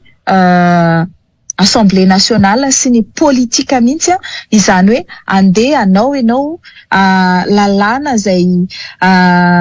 sur mesure satria ianao ny tokony hiaran'le lalàna de iny fa ovanao le lalàna. Hitantsika tsara ny mitranga tany Sénégal, hitantsika ny mitranga amin'ireny firenena zay manao lalàna sur mesure ho an'ny mpitondra anazy teo reny ny mpitondra eo an-toerana de miteraka savorovoro sy crise politique. Ataoko angambany amin'izao mbola crise ataontsika hoe institutionnelle sy crise économique ny anan'i Madagasikara fa mbola tsy ao anatiny zany hoe crise tena hoe guerre civile na crise politique tena ohatrany any Afrika tena misy mifamono ohatran'ireny ny ataontsika fa amiko raha ohatra zany hoe ny fitsarana izay nantenaina tsy azo atokisana ary efa tsy azo atokisana mbola andehanao hiasa ho an'ny mpitondra ao amin'ny exécutif de avy eo koa ny législatif izay sisy ataontsika hoe dernier balise andrandrain'ny vahoaka malagasy koa mbola hiditra amin'izay zavatra de amiko tena ao anatin'ny anarchie totale isika ary dia mila fepetra raisy ny mpanohitra avy hatrany zavatra izany. Raha mbava fotsiny makasika an'le saigy. Oui, mikasika ny saigy. Adin'ny saigy hoe ny atao hoe saigy ange secrétaire d'État à la gendarmerie. Tsy ministra akory zany. Raha ohatra zany misy ny hiérarchie, eto ny ministra de eto saigy. Donc ministre ny défense ataontsika hoe aty, de ny saigy aty. Haiko raha hitanareo aty ambany aty. De eo anelanelany eo mbola ministra be dia be. Ary ny secrétaire d'État à la gendarmerie de ny service ny gendarmerie no mahalehibe anazy fa tsy ny défense nationale. Ka tsy hoe satria izy misolelaka amin'ny Andriamatoa Andry Rajoelina de izy no isolo vava na isolo tena ny folo alin-dahy rehetra ka ilaza hoe izahay folo alin-dahy dia mbola manaiky tanteraka manao allégeance amin'ny Andry Rajoelina ary tsy mandray baiko avy amin'ny vahoaka fa izahay de mandray baiko avy amin'ny lehibe ny folo alin-dahy. De tena hoe Monsieur le Saigy, ianao dia misalovana ihany ny ministre ny défense raha za teo amin'ny place ny ministre ny défense de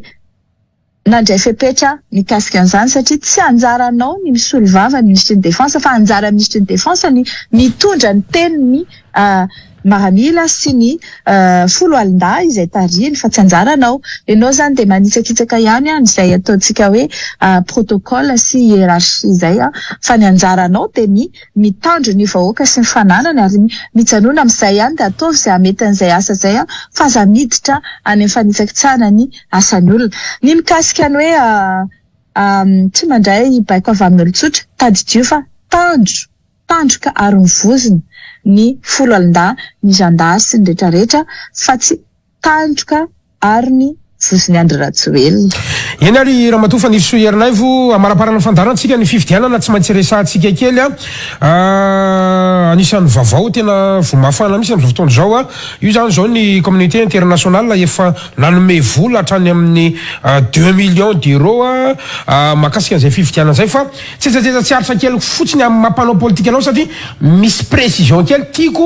avoakanao marina mahitsy mazava androany zany fa tsy mila kolana Ramatoa fa nirysoa ianao ty ve miaraka la hoe manohana ny filoha teo aloha Marc Ravalomanana raha miresaka mantsy ianao hoe RMDM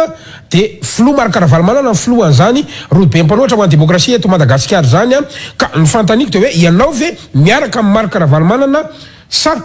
ianao ny candidat ny RMDM? Mikasika ny isany tiana hovaliko voaloha sa le faharoa? Mety foana. Ny mikasika ny basket fund aloha zany dia marina tokoa fa nanome 2 millions de dollars ny mpiara-miombina antoka amin'ny Madagasikara. Tsara ho fantatra fa tonga de valinao dika ve fa crédible zany le fifidianana matona amin'ny anio ny CI zany raha ohatra ka tonga de zay valinao voalohany ary.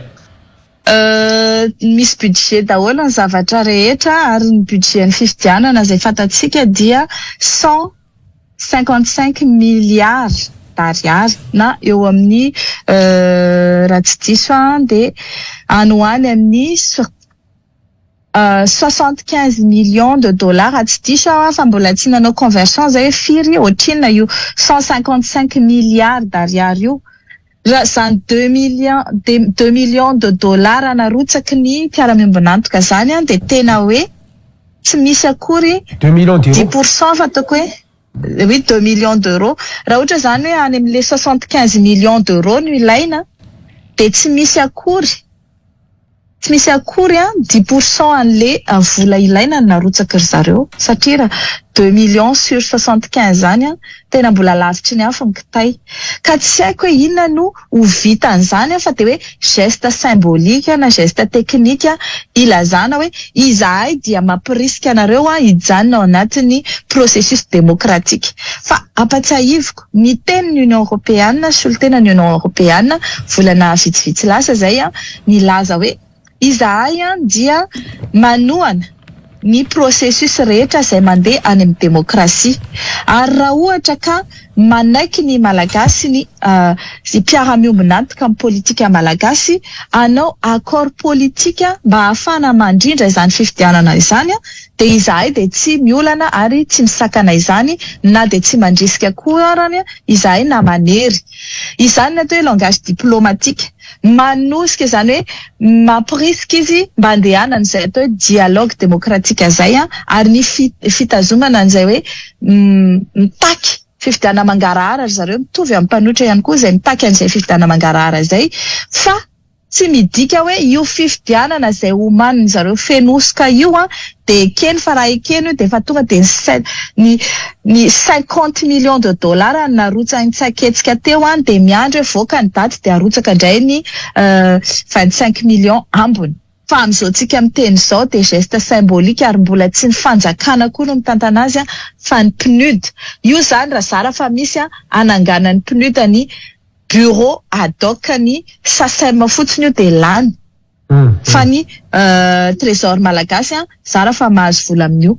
Satria mila hoe présenteo ara le ina le exécution budgétaire ao ataonareo, commande na urne, commande na imprimé, commande na bulletin de vote. Zany rehetrarehetra zany efa mbola tsisy tokotany satria na datim-pifidianana ara mbola tsy mivoaka, ny isan'ny fifidy définitif mbola tsy mivoaka, ny contestation isan-karazany mbola tsy mivoaka, ny mpifidy any amponja rery any angamba ny vita recensement, fa ny voaka malagasy izay tokony ifidy mbola tsy tafiditra daholo ao anatin'ny liste électorale. Ka amiko zany le fanomezana vola, fanohanana le processus démocratique, ary tsara fantatrareo fa zahay tsy mifanoherana tsy ivelany aty, dia mifandray tsy tapaka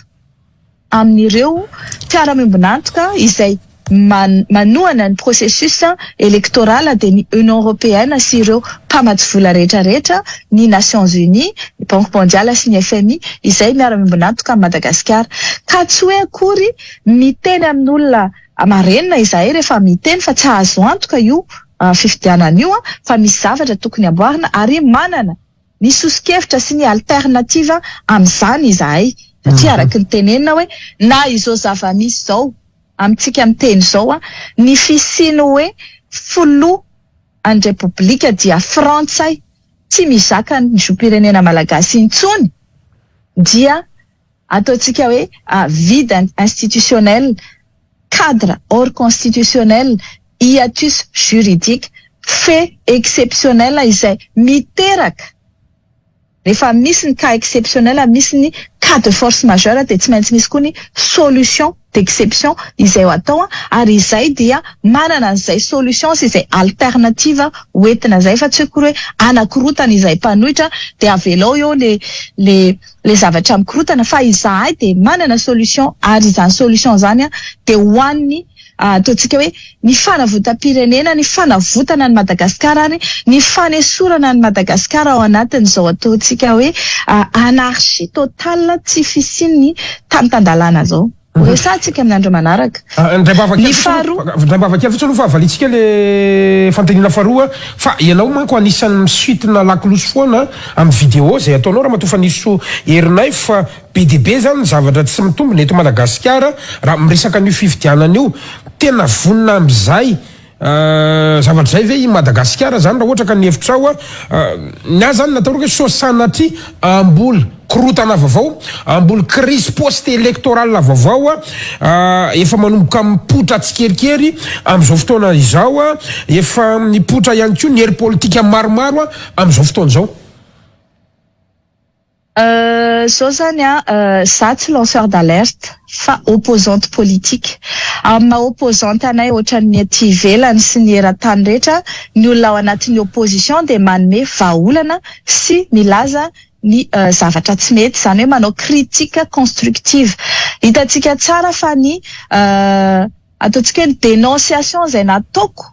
dia nampisy construction ho an'ny Madagasikara, nahafana nanatsahatra ohatra ny ministra fitsarana izay manao kolikoly, nahafana nanatsahatra ny expropriation abusive teny amin'ny Tanamasoandro, nahafana nanatsahatra ny fanaovana tantely afa-drakotra ao amin'ny CNAPS, nahafana nanatsahatra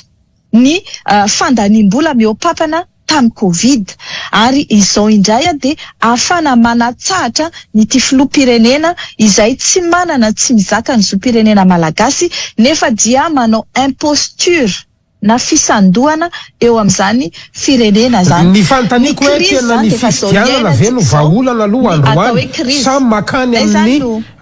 fifampiresana na dialogue politique ve no hevitra eritreretinareo zany tena fifidianana ve ny vahaolana sa mbola fifampiresana aloha zay mampatonga le so sanatry raha mbola andeha ny fifidianana dia misy an'izay le crise post électorale zay tsika. Isika zao fa anatin'ny crise ary ataontsika hoe ny crise ny guerre civile ny tsy misy any amintsika fa isika dia ao anatin'ny atao hoe récession totale économique sociologique ary politique tsy mivoatra zany fa midina mijery foana dia izay zavatra izay efa crise ane no iainantsika zao gasikary efa crise zao tsy hoe kory hoe mbola anampitrotraka fa au contraire ialana anaovana rupture amin'izay crise midina mandeha makany ary farany efa rahantsika dia ho Venezuela raha zao no mitoy sy ny hoe ievitena mihitsy ny hoe isorohana ny mety guerre civile dia aleo atsahatra ny fisina sy ny rangory fototry ny afan'izany atao hoe crise institutionnelle sociale économique zany fa rehefa tena hoe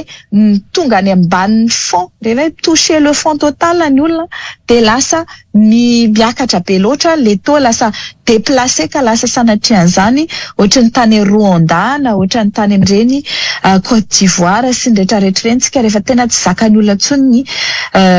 le crise iainany amin'le socio-économique politique fa ny solution anay matoy izahay mbola manao démarche juridique mbola manao démarche na sensibilisation démarche d'information ohatra zao ataontsika eto amin'ny Real TV izao zay mbola isorana nareo hatrany dia mbola ao anatin'izay hoe mbola misintona ny mpiara-miombona antoka rehetra na ny vahoaka malagasy na ny mpitondra na ny mpamatsy vola ny fitondrana izahay mba anatsahatra avy hatrany an'izany rangory fototry ny afo mahatonga ny crise ao Madagasikara zany ary ijery ny tena hoe ina ny fototry ny olana fa tsy hoe veloma zao satria izay tsy te korotana nefa n'le zavatra rehefa mikorotana sahala amin'ny trano efa hitanao fa irodana ary io raha mirodana eo dia ho faty daholo ny olona ao anaty. Ka inona ny tena hevitrareo? Inona ny tena hevitrareo? Iroso any amin'ny fifidianana ve tsika sa tsy? Rehefa dia aloha Oleo ny tena hevitrareo no satria lasa mifodina be fa nisy tenao zay fa za maiky ovaliko zay fa za matahotra dahoary ozy izy hoe tsy maintsy ho avoaka ny olona zay ao anatin'ny trano efa irodana dia memendro olo hoe zay mangatsika zay ireraka zay dia tsy maintsy avoaka aloha dia io trano io tsy maintsy harodana dia hanamboarana fototra vaovao mba ho fototra mafiorina tsy enjera ho azy tsy hampisy faty olona ary anay raha ho anay tsy amin'ny fanoherana ny fifidianana izay kasainy fitondrana Rajoelina tao dia fifidianana feno osika fifidianana tsy mandeha amin'izay laoniny ary fifidianana mbola hitondra any amin'ny crise impolo avoeny ny zavatra efa iainantsika amin'izao ka tsy misy anaiky an'izany na ny vahoaka malagasy na ireo mpiara-miombona antoka politika rehetra ary indrindra na ny mpamatsy vola tsy anaiky an'izany faharoa io fifidianana io dia miteny aminareo hoe raha io no forsena hoe andeha dia mety ry zareo samy zareo ihany no ifampitana eo akoatran'izay olona vonina ihany koa anao an'izany fa raha izahay aty amin'ny RMDM diaspora izay ivondrona ny mpanohitra rehetra tsy ivelany izay ao anatin'izany ny antoko team France izay misolitena ny antoko team Madagasikara HVM Hery Vaovao France izay misolitena ny HVM any Madagasikara ireo vondrona marobe politika sy vondrona olotsotra ary ny olotsotra izay ao anatin'izay fanoherana izay izahay aty dia mitady vahaolana hatrany mitady vahaolana mba ho alternative mba hametraka an'izay alternative zay mba tsy hoe misakana fotsiny ihany tsy sy ny fifidianana osika izay nefa tsy manome ihany koa ny vahaolana amin'izay fifidianana zay satria mila miova ny rafitra fifidianana ao Madagasikara miova daholy ny système électoral système rehetra ao Madagasikara manomboka hatrany amin'ny fomba fanaovana election, ny fomba filatsana hofidiana ary ny fomba hitsarana an'izany valim-pifidianana izany. Efa manana izay alternativa izay izahay fa eto isika zany dia ao anatiny ny atao hoe démarche rehetrarehetra azonay atao mba ametrahana an'izany fanaovana rafitra izany izay rafitra efa novolavolaina ary efa ekeny ny mpanao politika isan-karazany maro ao anatiny zany ny ireo izay mpanohitra moa zany fa ny fitondram-panjakana ihany no tsy manaiky satria ny zareo dia tsy misy zavatra azo nitokisana afa-tsy ny fifidianana osoka izay napetrany. Izy rery ihany matoky an'izay. Eny ali, andao valitsika amin'izay ary le fanontaniana ny mahakasika anao sy ny filoha teo aloha Marc Ravalomanana. Tamy 2018 aho no nanao an'izay fanohanana ny filoha teo aloha Marc Ravalomanana izay. Taty aoriana dia niaraka tamin'ny mpanohitra rehetrarehetra na mbola tany Madagasikara ary tadidiko mihitsy volana fin janvier, février 2019 dia ny kambana tamin'ny mpanohitra rehetrarehetra y compris ny ancien candidat présidentiel tam'izany anangana ny rodoben'ny mpanohitra am'izao. Zany hoe ny rodoben'ny mpanohitra dia tsy team makory fa misy ny mpanohitra rehetrarehetra eran'ny Madagasikara. Raha tany Madagasikara zany dia tao anatin'ny londoam-pisorona izay nitarika an'izany rodoben'ny mpanohitra tany Madagasikara zany fa ny tenako moa zany aty ivelany dia ny rodoben'ny mpanohitra aty ivelany no tariko. Izany dia tsy midika velivelo hoe manohana ny filoha teo aloha Rajaonary Mampianana, ny filoha teo aloha Ravalomanana, Marc Ravalomanana na ny filoha mety mbola ho avy izay tsy fantatro anarana. Ny tenako ankehitriny aloha dia mitarika an'izay rodoben'ny mpanohitra ametraka an'izay alternativa ataontsika hoe tsy mpanohizana amin'izao rafitra tsy manjary zao mba handeha amina rafitra azo ekeny rehetrarehetra ary hitondra ny firenena malagasy any amin'ny rafitra tokony hipetraka sy mety amin'izany firenena malagasy zany isika. Izay zany no antom-pisiko dia ao anatin'izay hoe fitariana ny mpanohitra rehetra zay.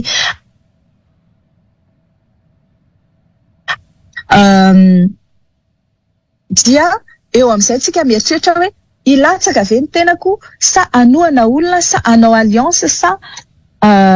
inona no atao sa anao retraite politique mbola tsy fantatra. Ono Ramatoa faniriso herinay voa ny sabotsy lasa teo dia nisy ny déclaration officielle ny lehiben'ny antoko-politika Madagasikara Marc Ravalomanana izay averika anao fa sady filohan'ny RMDM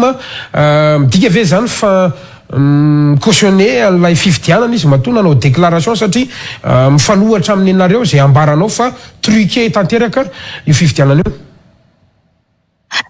Ataoko hoe mifameno angamba le déclaration satria tsy izy rery ihany no tao amin'ny fanoherana ny lazany sy nanolo tena ho candidat satria na ny candidat ataontsika hoe Paraina Auguste dia nilaza izy fa vonona hilatsaka hofidiana. Ny candidat raha tsy diso Ady Andrenana Arivelo dia efa nilaza an'izany. Misy candidat hafa koa izay izy moa ny anarany Andry Raobelina, misy koa ny candidat Siteny Andriasolonyaiko ary Andriamatoa filoha teo aloha Marc Ravalomanana.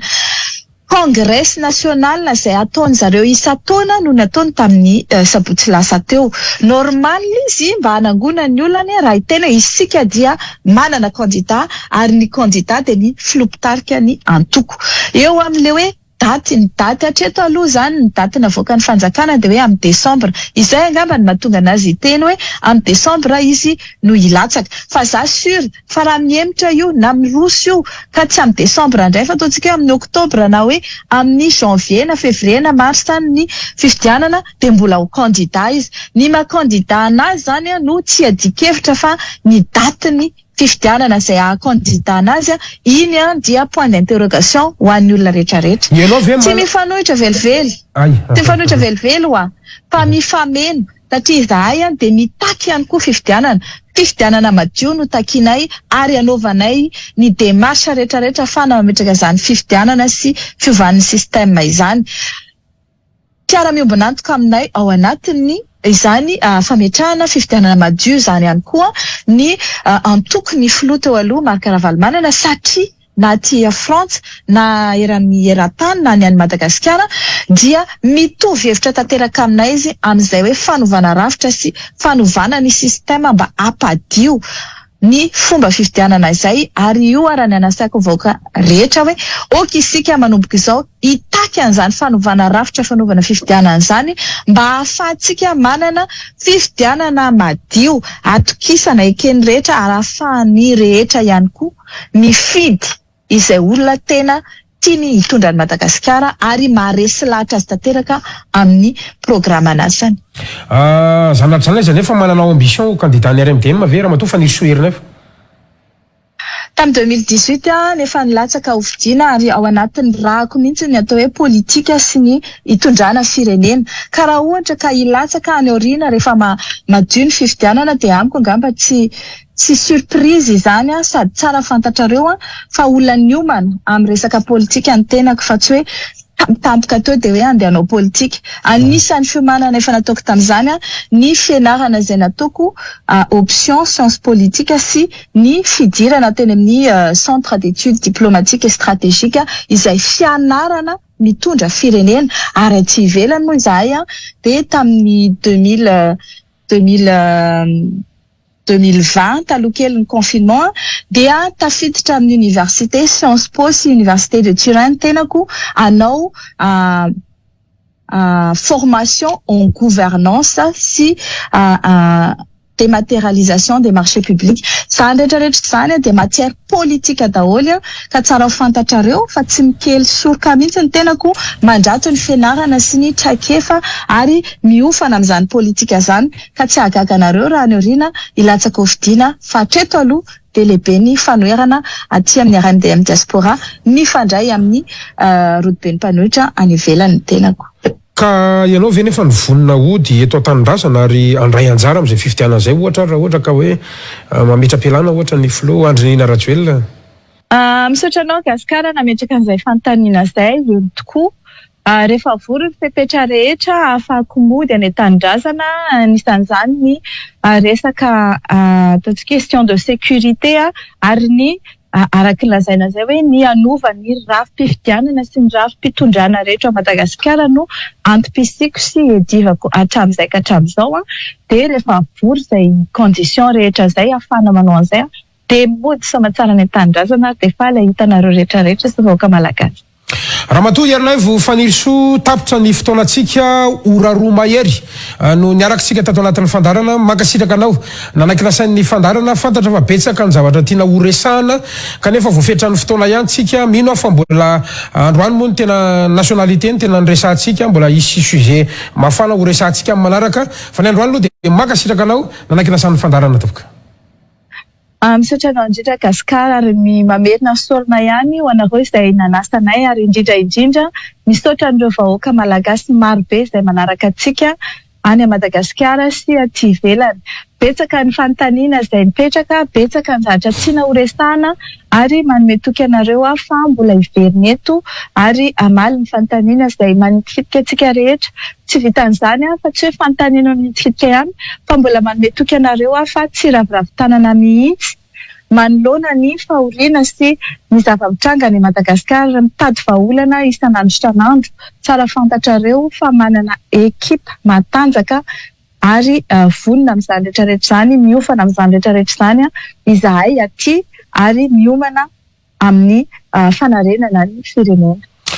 Eny ary fantaniana Satia amaranantsika azy raha sitrakao Ramatoa faniriso Iernaivo satria ianao anisan'ny manana discours somary extrémiste ihany amin'izao fitondrana izay tarihan'ny Filoha Andry Rajoelina zao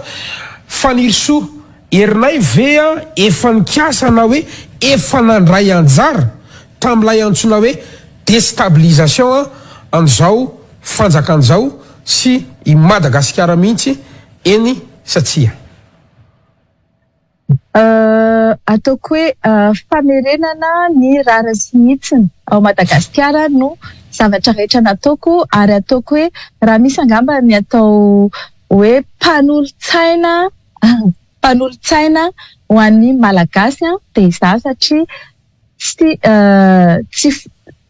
tsy foana tsy natao foana zany ny zavatra nataoko sy ny zavatra teneniko ary nampilamina sy nampirindra ihany